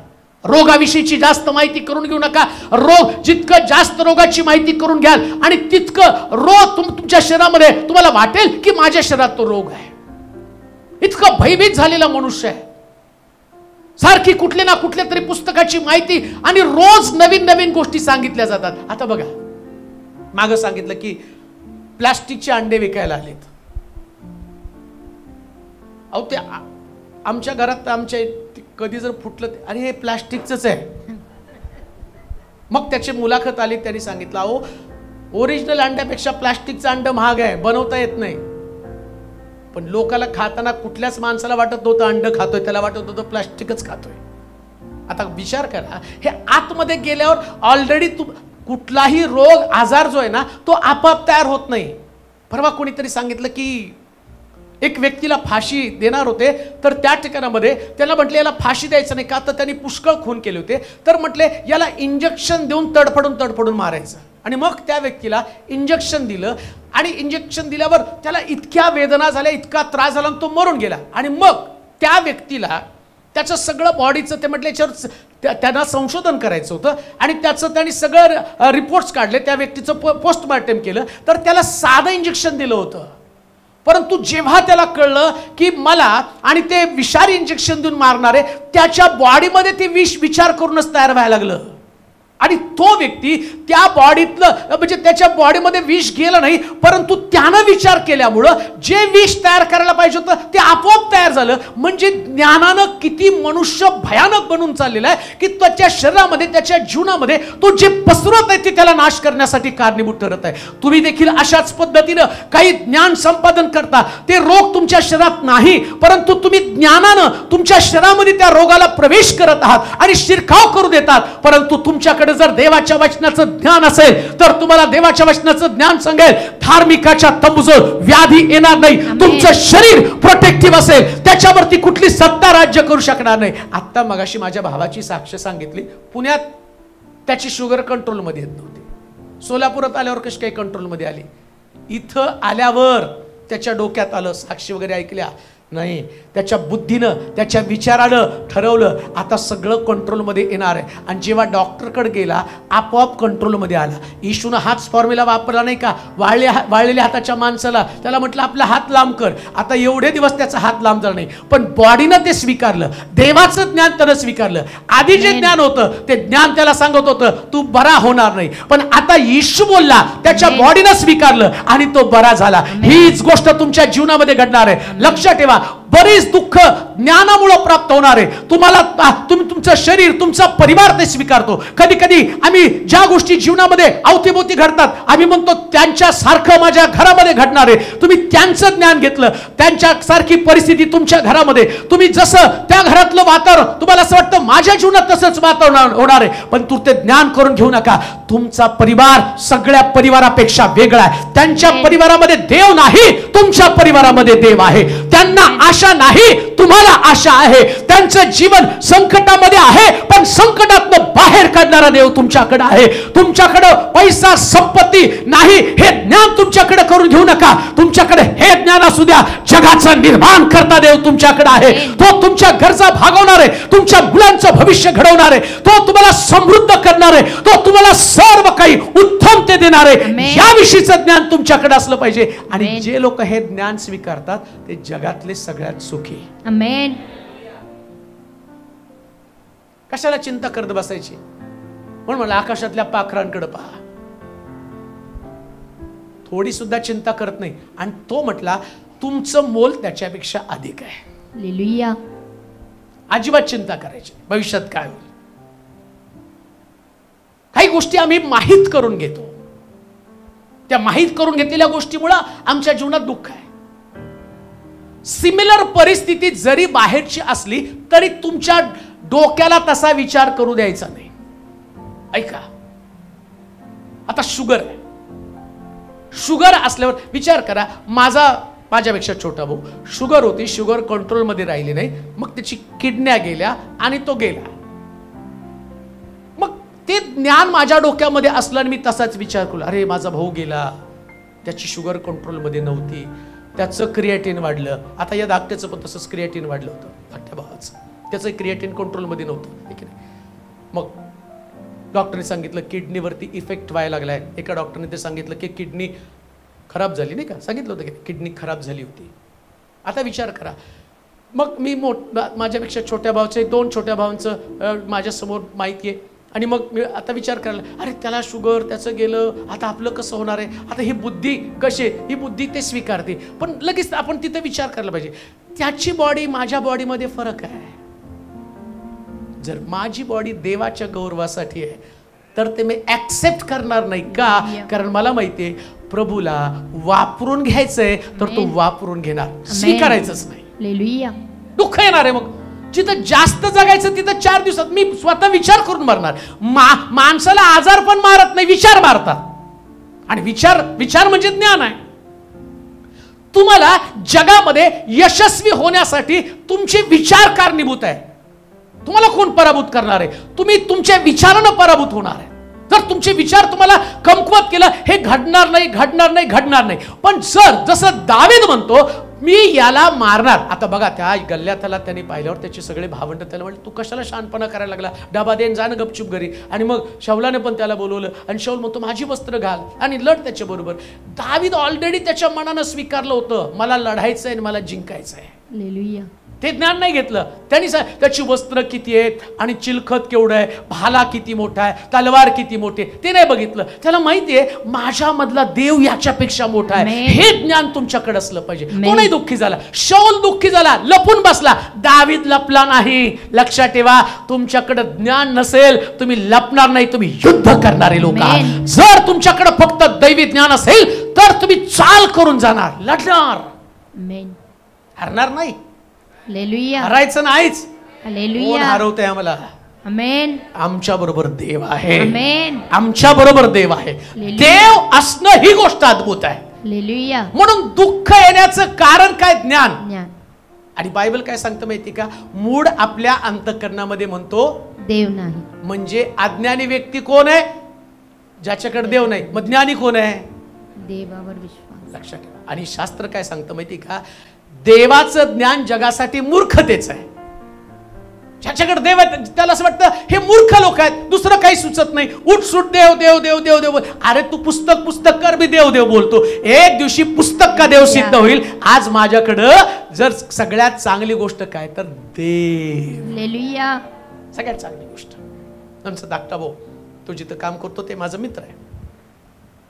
मग एक दिवस त्या काळामध्ये खूप चांगला दिसायला तो, अगदी त्या काळचा गोविंदा. कारण पिक्चरला जायचो ना मी. आता जाऊ नका, त्या जात आम्हाला माहित नव्हतं म्हणून जात होतं पिक्चर. एकदम स्मार्ट, खूप पैसा त्याच्याकडे असायचा. मग माझे पुस्तकं तो घ्यायचा. मला कधी जर पिकनिकला जायचं तर पैसे नव्हते, मग तो पैसे भरायचा. मग जायचो त्याच्याबरोबर. फार पैसे त्यांच्याकडे असायचे, मोठमोठ्या ट्रक बिक त्याच्याकडे होत्या. कालांतराने परिस्थिती बदलली. मग एका मीटिंगमध्ये तो भेटला. त्या मीटिंगमध्ये भेटल्यावर तो रडत रडत आला. सगळ्याला सांगायला लागला माझा मित्र आहे, याचा मला खूप अभिमान आहे. मग तो जिथं त्याचं ऑफिस आहे त्या ऑफिसमध्ये हा पण माझा भाऊ कामाला आहे तिथं. मग त्याला सगळ्याला बोलवलं, ऑफिसमधल्या लोकांना, ड्रायव्हरची सगळी गँग त्यांनी बोलवली. तोच सांगत होता मला. आणि मग त्याने बोलून सांगितलं, अरे याचा भाऊ, एवढे लोक त्याच्या मागं ऐकण्यासाठी धडपडत आहे. त्या कामगारांना म्हणतो एकदा तरी जाऊन त्याचं तुम्ही ऐका, कारण त्याचं ऐकल्यानंतर जे मिळतं समाधान ते समाधान कशामध्ये नाही. त्याचा दुसरा भाऊ म्हटला, तुझ्या भावाने याचं काय डोकं फिरवलं काय माहिती, आल्यापासून नुसतं येशू येशूच करायला लागला. का तुम्हाला सांगतो, त्या ज्ञानापेक्षा श्रेष्ठ ज्ञान हे आहे, यानं वाचतं. आमेन. हेच वाचवण्याचं कारण आहे. दुःख येण्याचं कारण जगाचं ज्ञान. तिसरं कारण वाचूया. तिसरं कारण का दुःख येतं. यिर्मयाचं पुस्तक 10 अध्याय 17 वचन. यिर्मयाचं पुस्तक 10 अध्याय 17 वचन. हे वेड्यात सापडलेले तू आपले गाठोडे गुंडाळून या भूमीवरून निघ. या भूमीवरून. यिर्मयाचं पुस्तक 10 अध्याय 17 वचन.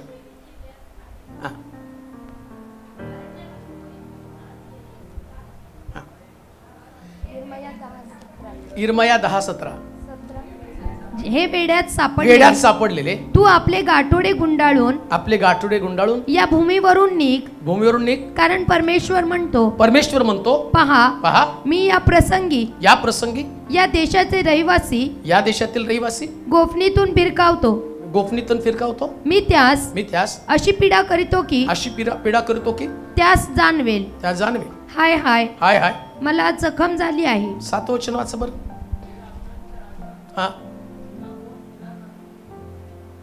हे राष्ट्रांच्या राजा, तुला कोण भिणार नाही. यशाया 10:17 वाचा बरं. अग्नी होईल, त्यांचा जो पवित्र प्रभू ज्वाला होईल. एका दिवसात त्याचे काटे कुठं काय लिहिलं, जाऊ द्या सोडा. असं लिहिलंय त्या ठिकाणामध्ये, अयोग्य मेंढपाळ जेव्हा मेंढरांना मार्ग दाखवत नाही, चुकीच्या मार्गानं, विलासी मार्गानं मेंढपाळ ज्या मेंढरांना चालवतात, अयोग्य मेंढपाळ हे सुद्धा त्या ठिकाणामध्ये कारण सांगितलं गेलं. माहित नाही आता मी कशात त्याच्यामध्ये कुठलं वचनाचं कोटिंग करायला गेलो, असं मिस होतं कधीतरी. परंतु असं लिहिलं यिर्मयाच्या पुस्तकामध्ये. एक्झॅक्टली पहिला का 10वा का 11वा माहीत नाही मला, पण त्याच्यामध्ये असं लिहिलं की मेंढपाळ अयोग्य आहे. कारण मेंढपाळ पशुतुल्य झाले आहेत. 21. 21. कारण मेंढपाळ पशुतुल्य झाले आहे. ते परमेश्वराच्या शोधास लागले नाही, म्हणून त्यांची कार्यसिद्धी झाली नाही. 17 पासून वाचा. हे वेड्यात सापडलेले तू आपले गाठोडे गुंडाळून या भूमीवरून निघ. कारण परमेश्वर म्हणतो पहा मी या प्रसंगी या देशाचे रहिवासी गोफणीतून फिरकावतो. मी त्यास अशी पीडा करतो की त्यास जाणवेल ती त्यास जाणवेल. हाय हाय मला जखम झाली आहे. मला लागलेला मार भारी आहे. तरी मला वाटते हे दुःख माझ्या वाट्याला आले आहे, म्हणून मला ते सोसले पाहिजे. माझा डेरा लुटला आहे. माझे सर्व दोर तुटले आहेत. माझे पुत्र निघून गेले आहेत. ते नाहीत. माझा डेरा तानावयाला कोणी नाही. माझ्या कणाती लावावयाला कोणी नाही. कारण मेंढपाळ पशुतुल्य झाले आहे. ते परमेश्वराच्या शोधास लागले नाही, म्हणून त्यांची कार्यसिद्धी झाली नाही. अयोग्य मेंढपाळ हे सुद्धा दुःखाचं कारण आहे. बऱ्याच वेळा अनेक लोकांना दुःख येण्याचं कारण काय माहिती का? इथं असं म्हटलं, जर तुम्ही त्या वचनामध्ये वाचलं तर म्हटलं, किती वचन आहे ते? 21 नाही 10 17. हे वेड्यात सापडलेले तू आपले गाठोडे गुंडाळून या भूमीवरून निघ. कारण परमेश्वर 19 वचन. हाय मला जखम झाली आहे. मला लागलेला मार भारी आहे. तरी मला वाटते हे दुःख कोणतं दुःख? त्याच्या खाली दुःखाची भली मोठी लिस्ट दिलेली आहे. पुष्कळ वेळा चुकीचे मेंढपाळ हे सुद्धा लोकांच्या जीवनामध्ये दुःख आणण्याचं कारण ठरलं जातं. मेंढपाळची गरज आहे, नुसतं चर्च असून उपयोगाचं नाही. जर मेंढपाळानं देवाचा शोध घेण्याचं नाकारलं, मेंढपाळच देवाचा शोध घेत नाही. आता देवाचा शोध घ्यायचं म्हणजे काय? शास्त्रातील तुम्ही माझ्यामध्ये माझी वचनं, मेंढपाळानं वचनाचा शोध घेतला पाहिजे. त्याने वचनामध्ये घडून गेलं पाहिजे. दिवस रात्र लोकांना चांगल्या मार्गाने कसं चालवावं हे मेंढपाळ. आता तुम्हाला देवाचं वचनच माहीत झालं नाही, काय करायला नको आहे, कोणत्या गोष्टीपासून तुम्ही स्वतःचा बचाव करायला पाहिजे, हे मेंढपाळानं मार्गदर्शन केलं पाहिजे ना. मेंढपाळानं सत्याचा शोध घेतला पाहिजे. समजा मेंढपाळ तडजोडीचं जीवन जगत बसले, मेंढपाळ लोकांना योग्य मार्गदर्शन करतच नाही, जे चाललंय ते चालू द्या म्हणतात. मेंढपाळ कुठल्याच गोष्टीमध्ये हस्तक्षेप करत नाही. अशा परिस्थितीमध्ये मला परवा एका ठिकाणात मीटिंगला बोलवलं. त्या मीटिंगला बोलवत असताना ते म्हटले, आम्ही तुमची खूप वाट बघत आहे, तुम्ही लवकर या. आमच्या चर्चसाठी असं वाटतं की तुम्ही चांगला संदेश आणावा. आणि बोलता बोलता ते सिस्टर मला बोलल्या, थोडंसं आमच्या पालकांना मार्गदर्शन करा. आमची सारी मंडळी ज्या पद्धतीने पापामध्ये चालली, आमचे पालक लोकांना मार्गदर्शन करत नाही. तुमच्यासारखं चांगलं मार्गदर्शन त्यांना मिळालं तर आमची मंडळी खूप चांगले लोक आहेत, परंतु ते चुकीच्या मार्गाने चाललेले आहेत. आणि ते देवाचे सेवक त्या सगळ्या चुकीच्या गोष्टी खपवून घेतात आणि चुकीचा मार्ग लोक माहीत असताना सुद्धा लोकांना सांगत नाही. ते त्या प्रकारचा संदेश पण लोकांना देत नाही. तर येऊन तुम्ही थोडंसं त्यांना मार्गदर्शन करा. आणि बोलता बोलता भाऊ कोणती बहीण रडायला लागली. किती जगामध्ये दुःख. मी म्हणतो जास्तीत जास्त दुःख जर लोकांमध्ये असण्याचं कारण काय माहिती का? मेंढपाळ लोकांना सत्य वचनाचं मार्गदर्शन करत नाही, जे प्रॉपर आहे, ज्याच्यानं त्यांचं जीवन नीट होणार आहे. मुळामध्ये आम्ही जेवढी देवाची वचनं पाळू तेवढं आमच्या जीवनातनं दुःख जाणार आहे. अनुवादाच्या पुस्तकामध्ये म्हटलं, यातली वचनं तू जर पाळली नाहीत, तू नगरात शापित, शेतीवाडीत शापित, यातले रोग, पीडा, आजारपण, व्याधी, पराजय या सगळ्या गोष्टी तुमच्या वाटेल येणार. मग दुःखाचं कारणच काय? आज्ञा माहित नाही लोकांना. कसं सांगायला पाहिजे त्यांना? लोकांच्या मर्जीप्रमाणे उपदेश करणारे पालक, लोकांना आवडतं किंवा त्यांना वाईट वाटू नये किंवा त्यांनी आम्हाला वाईट बोलू नये या उद्देशानं जर संदेश ते करू लागले तर लोकांना दुःख येणारच आहे. काय दुःख येणार? वाचा खाली त्याच्यामध्ये 19. हाय हाय हाय हाय. मला जखम झाली आहे, मला जखम झाली आहे, मला लागलेला मार, मला लागलेला मार भारी आहे. काय मार लागला बघा ना, मला लागलेला मार भारी आहे.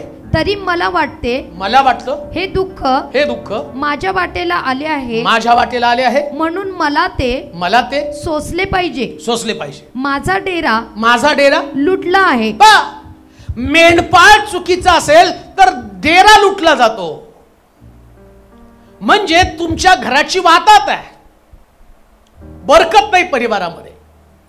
मेंढपाळ मार्गदर्शन करत नाही, मग त्या डेऱ्यामध्ये कशी बरकत असावं, तुमचं नुकसान होण्यापासून कसं टाळलं जावं. डेरा सुरक्षित राहायला पाहिजे ना. आता बघा, समर्पित वस्तू आखानाने आणून आपल्या डेऱ्यामध्ये लपवून ठेवल्या आणि आम्ही पाहतो की तिथं याजक म्हणून त्या ठिकाणी सांगितलं जातं की तू सगळ्या या आखानाला बाहेर आणून त्याचं घरदार जाळून टाका. काय केलं तिथं? इस्रायल लोकांमध्ये दुःख नको आहे, इस्रायल लोकांमध्ये पीडा नको आहे, म्हणून त्यानं आखानाला डेऱ्यातनं बाहेर काढलं, समर्पित वस्तू बाहेर काढल्या. नामान कोडी ज्यास आलिशाला भेटायला आला त्यावेळेस आज त्या नामान कोड्यानं त्याचं कोड गेल्यावर आलिशाला नजराना भेट देण्याचा प्रयत्न केला. आलिशानं तो नाकारला, फुकट मिळालं, कशासाठी याच्याकडनं घेऊ. पण गेहजी काय केला? त्याने गेला आणून त्यानं आपल्या डेऱ्यामध्ये ठेवल्या आणि परिणाम काय झाला? नामानाचं कोड त्याला लागलं. मग आलिशानं त्याला सांगितलं ना, काय सांगितलं? अरे तू चुकीच्या गोष्टी आणल्या, आता नामानाचं कोड तुझ्यावरती आलं. कुठे आहे ती आलिशा की जे आपल्या मेंढरांना, आपल्या लोकांना प्रॉपरली मार्गदर्शन करत आहे. आज मंडळीला, आज लोकांना जर दुःखातनं बाहेर काढायला पाहिजे, त्यांचा डेरा नीट व्हायला पाहिजे, तर त्याच्यासाठी मेंढपाळानं पशुतुल्य न बनता कामा नये. पशुतुल्य म्हणजे काय? जसं पशु त्या असणाऱ्या मेंढरांकडं त्याचं हेतू काय? फक्त शिकार. जंगलामध्ये सिंह जो आहे ना, त्याला दिसणार तो व्यक्ती किंवा त्याला दिसणार एखादं हरण असेल किंवा आणखीन कुठला तरी प्राणी असेल, त्याच्यासाठी तो शिकार आहे. जगामध्ये मेंढरांची हीच अवस्था आहे, मंडळांची हीच अवस्था आहे. पाळकाला त्या मेंढरांकडे पाहिल्यावर फक्त त्याचं उत्पन्नाचं साधन, जर मी त्याचं पाप दाखवलं तो चढ सोडून जाईल, तो त्याच्या जीवनात दुःख येईल. त्याचं काय आहे?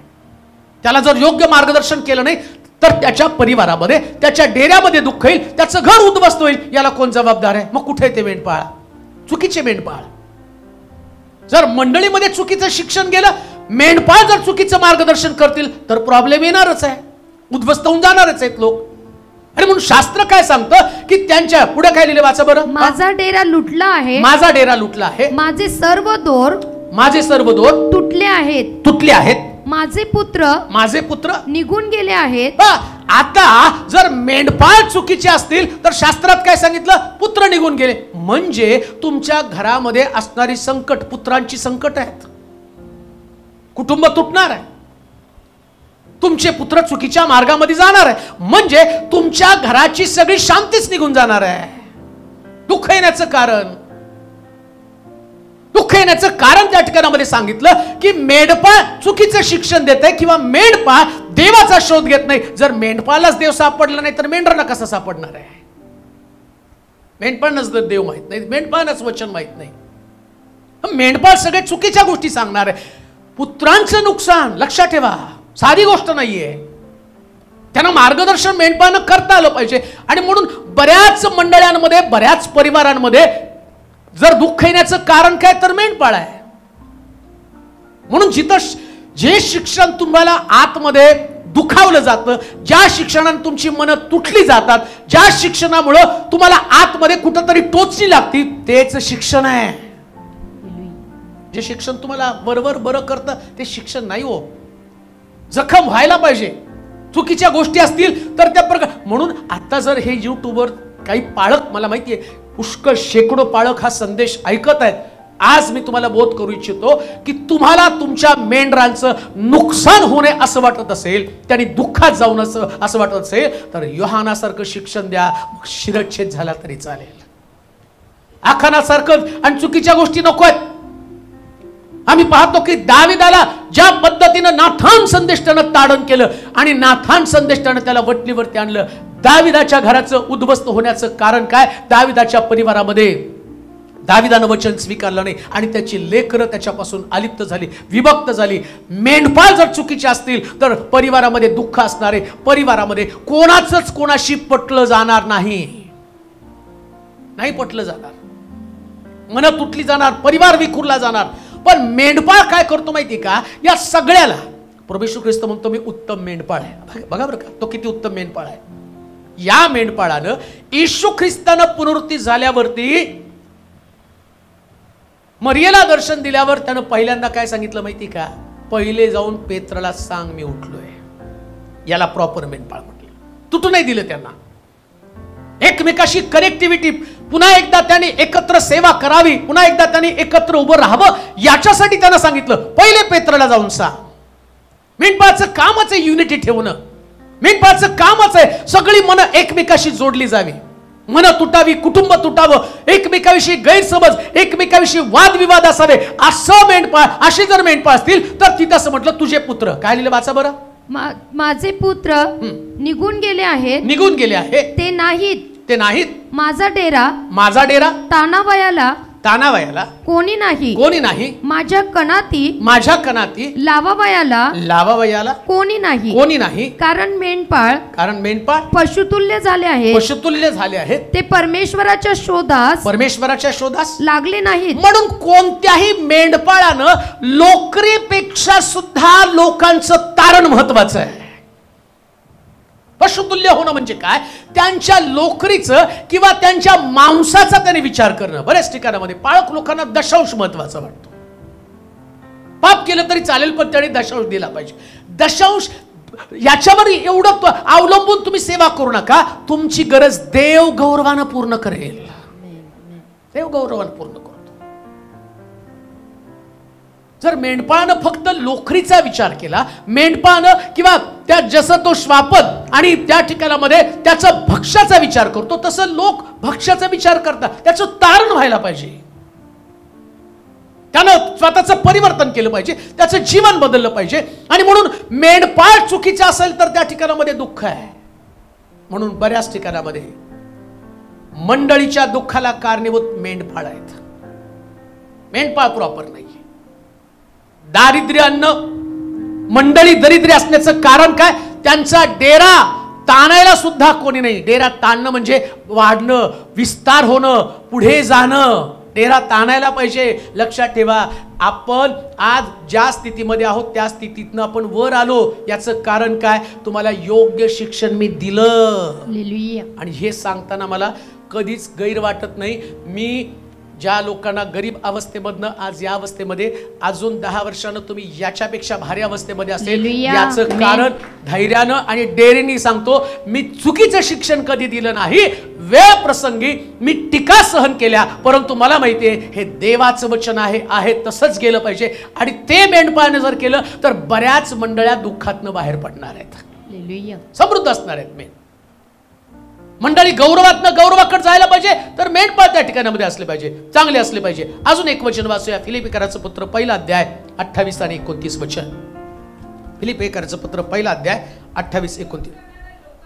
विरोध करणाऱ्या लोकांकडनं कशाविषयी भयभीत झाला नाही, हे त्यांना त्यांच्या नाशाचं पण तुमच्या तारणाचे प्रमाण आहे. आणि ते देवापासून आहे. कारण त्याच्यावर विश्वास ठेवावा. इतकेच केवळ नव्हे तर ख्रिस्ताच्या वतीने त्याच्याकरिता दुःखही सोसावे. आता आणखीन एक कारण, विरोधामुळे पण दुःख होतं. दुःखाचं आणखीन एक कारण काय? विरोध. आता परत वाचा वचन म्हणजे तुम्हाला. आणि विरोध करणाऱ्या लोकांकडून कशाविषयी सुद्धा भयभीत झाला नाही, हे त्यांना त्यांच्या नाशाचं पण तुमच्या तारणाचे प्रमाण आहे. आणि ते देवापासून आहे. कुणापासून आहे? देवापासून. कधी कधी देवापासून तुम्हाला विरोध असतो. परिवारामध्ये असेल, मंडळीमध्ये असेल, काम करता तिथं सुद्धा तुम्हाला विरोध असेल. आणि पुष्कळ वेळा विरोध झाल्यामुळे आम्ही दुःखी बनतो.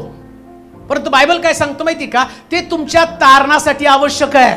मेन मेन तारण म्हणजे सुटका. तारण म्हणजे काय? सुटका. म्हणजे बाप्तिस्मा झालं हे तारण नाही मी तुम्हाला बोलत.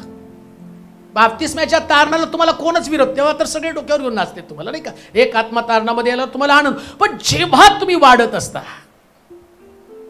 लक्षात ठेवा, मनुष्य स्वभाव जो आहे ना, या स्वभावामध्ये तुम्हाला विरोध होणारच आहे. विरोध होणार नाही असं गोष्टच नाही. येशू ख्रिस्ताला सुद्धा विरोध झाला, विरोध होणारच आहे. आणि बऱ्याच वेळा विरोध हे तुमच्या दुःखाचं कारण आहे. आणि शास्त्र आता काय लिहिले त्याच्या खाली 29 वचनामध्ये, कारण त्यांच्यावर विश्वास ठेवावा इतकेच केवळ नव्हे तर ख्रिस्ताच्या वतीनं त्याच्याकरिता दुःखही सोसावं अशी कृपा तुमच्यावर झाली आहे. म्हणजे जेव्हा तुम्हाला विरोध होतो तेव्हा देवाची कृपा पण तुम्हाला मिळते. आमेन. विरोध होणार नाही असं होऊ शकत नाही. जोपर्यंत तुम्ही पृथ्वी तलावर आहात, परिवारामध्ये आहात, मंडळीमध्ये आहात, समाजामध्ये आहात, तेव्हा तोपर्यंत तुम्हाला तुमच्या स्वभावाचे लोक सापडणारच नाही. सापडले तर सांगा, मी 5 लाख रुपये बक्षीस देतो. आणि विरोध सगळ्याला होणार. आमेन म्हणा ना. आमेन. सगळ्याला विरोध होणार. असं नाही की तुम्हाला मला विरोध होणारच नाही. मग तुम्ही बायबलच्या बाहेरचे दुसरेच कोणतरी चंद्रावरचे लोक आहात, नाही तर मंगळावरचे लोक आहात, सगळ्याला विरोध होणार आहे. अजून एक गोष्ट तुम्हाला सांगतो, विरोध तुम्हाला वाढवत असतो.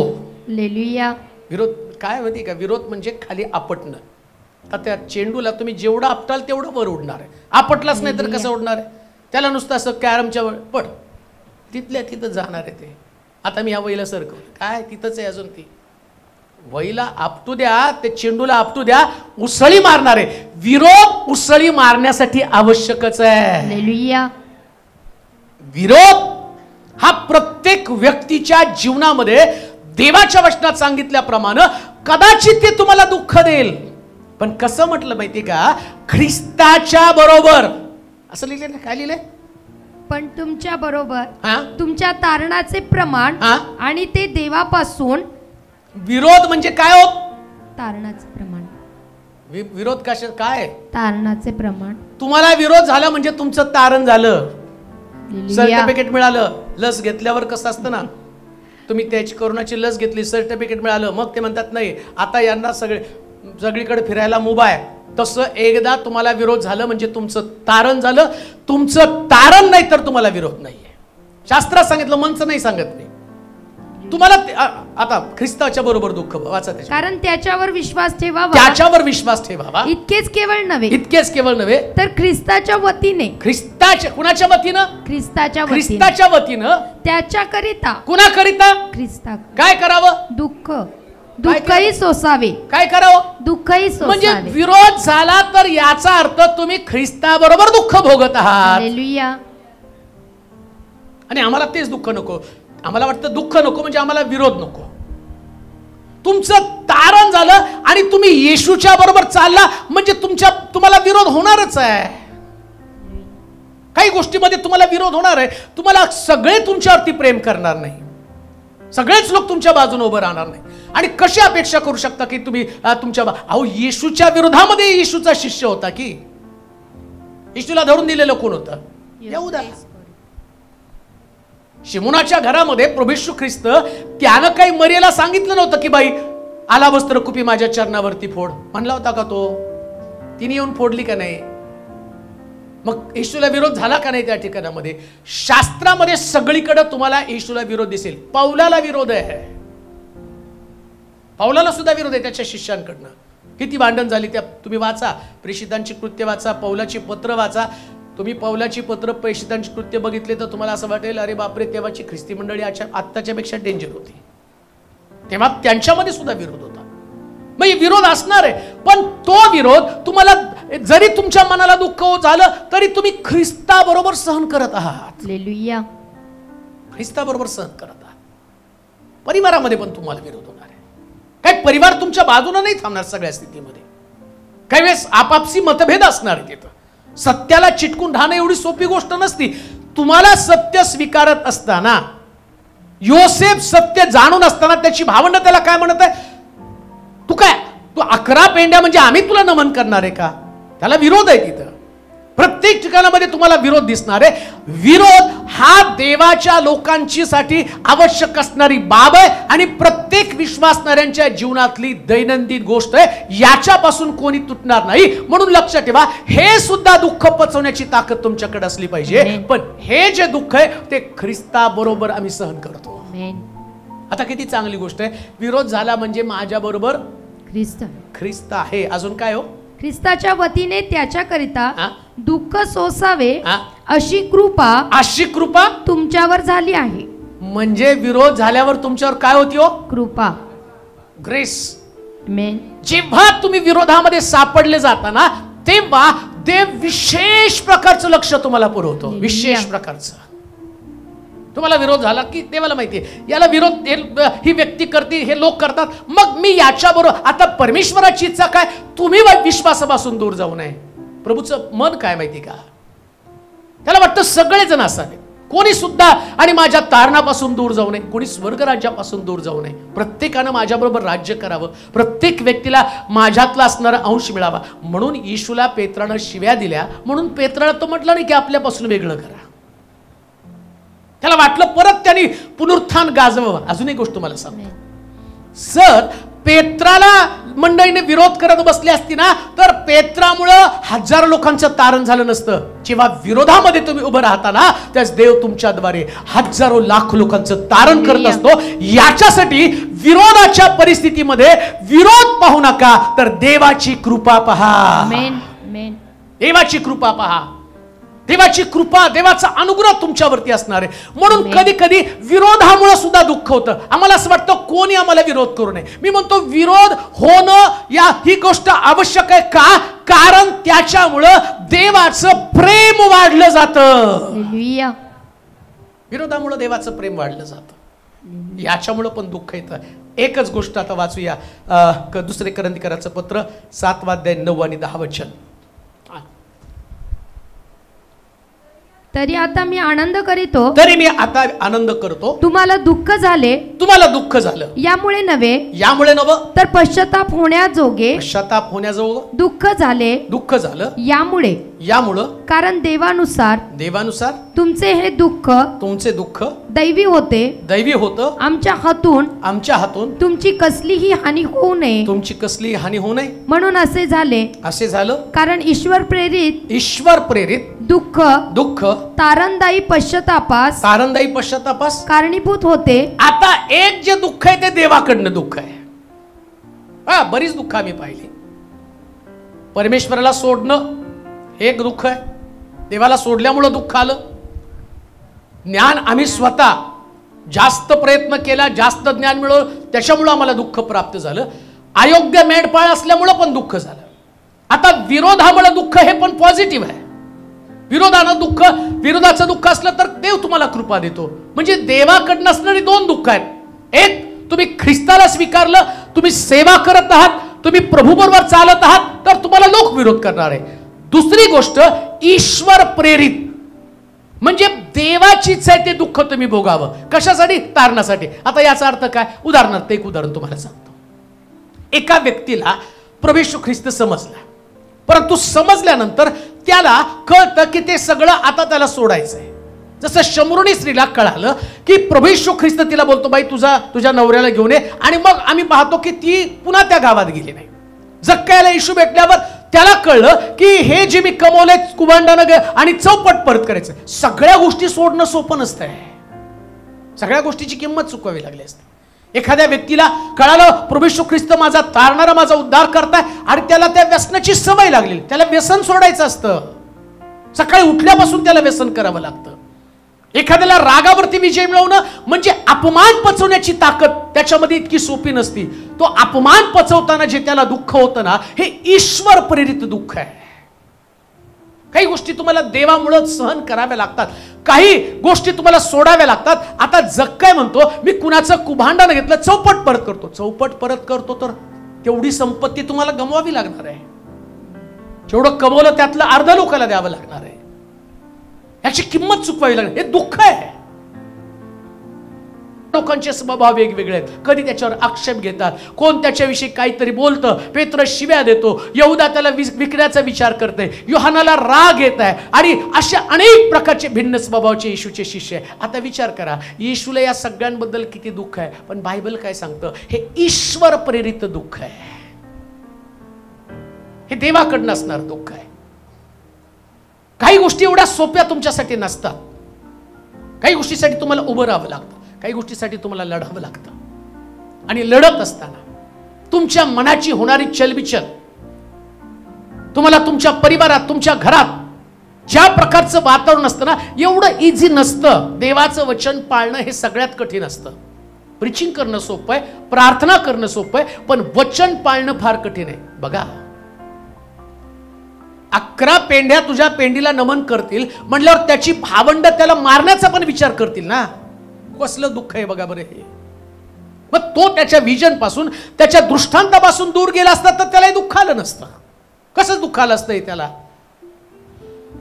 अपमानात पेरला तर गौरवात उठवला जाईल हे वचन होतं. मग ख्रिस्ताचा अपमान व्हायलाच पाहिजे होता. मग ते दुःख येणार त्याच्या वाटेला.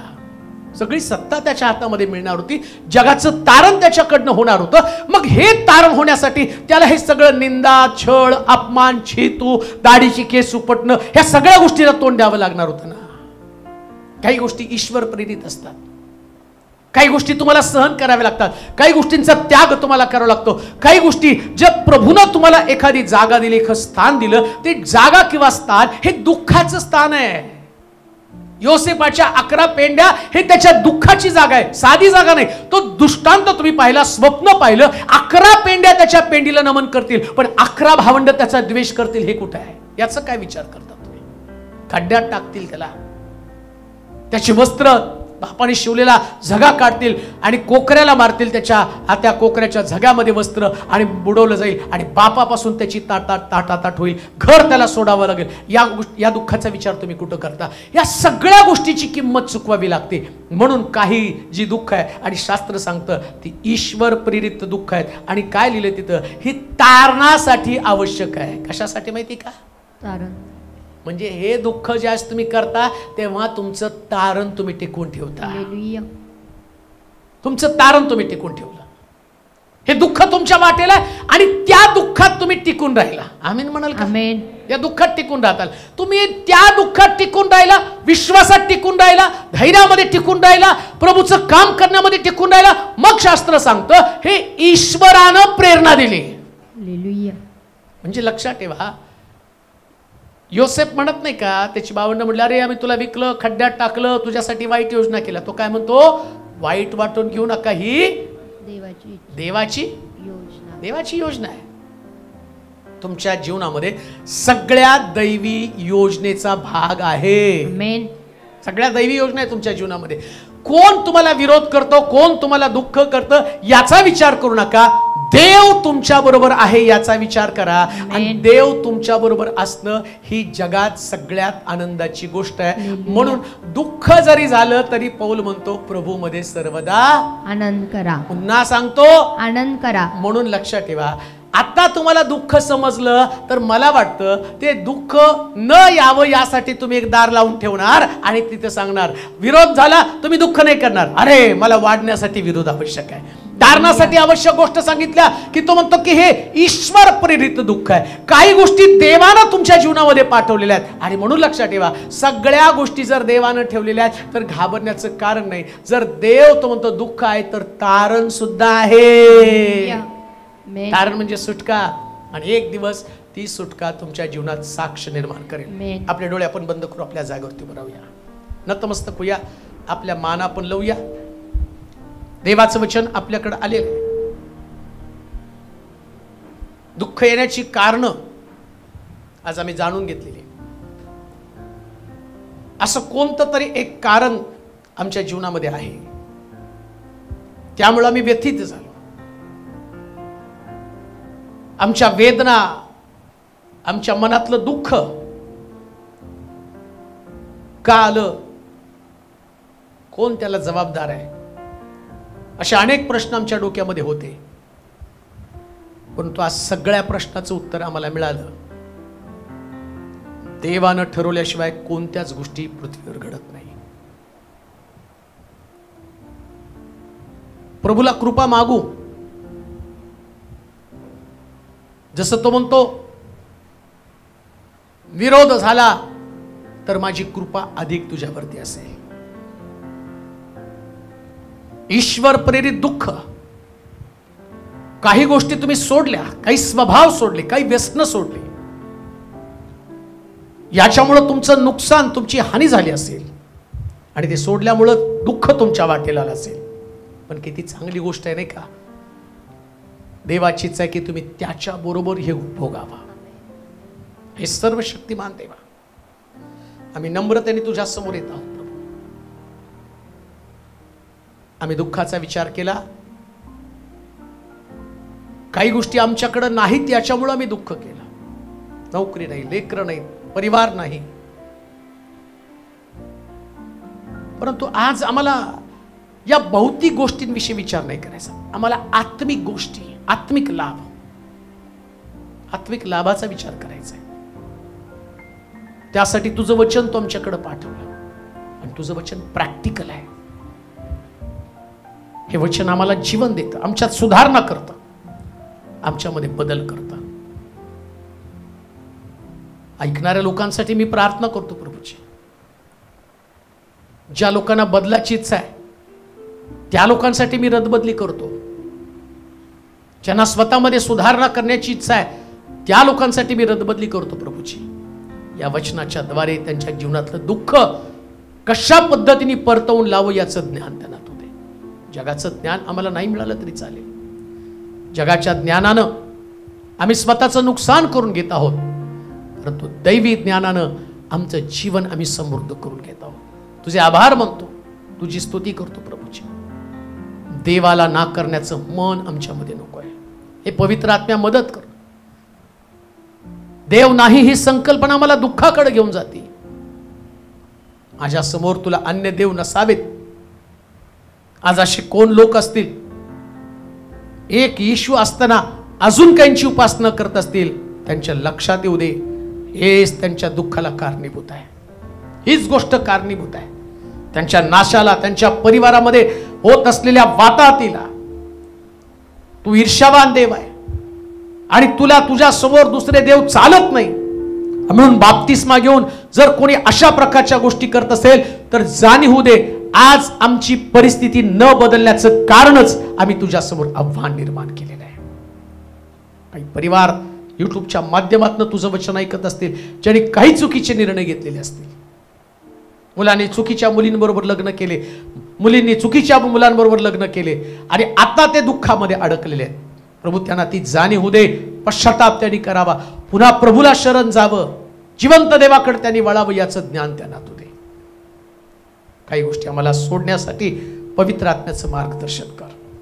त्याग करण्यासाठी तुझं सुंदर जीवन, सार्वकालिक जीवन आमच्यामध्ये टिकून राहावं यासाठी आमची मदत कर. दुरून तुझे लोक या ठिकाणामध्ये वेगवेगळ्या गावावरून आलेले आहेत, परंतु आज जाताना त्यांच्या प्रश्नाची उत्तरं त्यांना मिळू दे. चर्चचं बांधकाम चालू, याच्यामध्ये तुझी कृपा पुरव. लवकरात लवकर ते पूर्ण व्हावं यासाठी कामगारांना तू ज्ञान दे. आमच्याकडे समयात ते काम होण्यासाठी तू सहाय्य पुरव देवा. धन्यवाद देतो, तुझी स्तुती करतो, तुला महिमा दे. येशूच्या नावात ही प्रार्थना विनवणी केली म्हणून तो ऐक. आमेन. आता देव बापाची प्रीती, प्रभू येशू ख्रिस्ताची कृपा, पवित्र आत्म्याची सहभागिता तुम्हा सर्वांबरोबर आता आणि सर्व काळ असो. आमेन. आमेन. ज्यांना प्रार्थनेची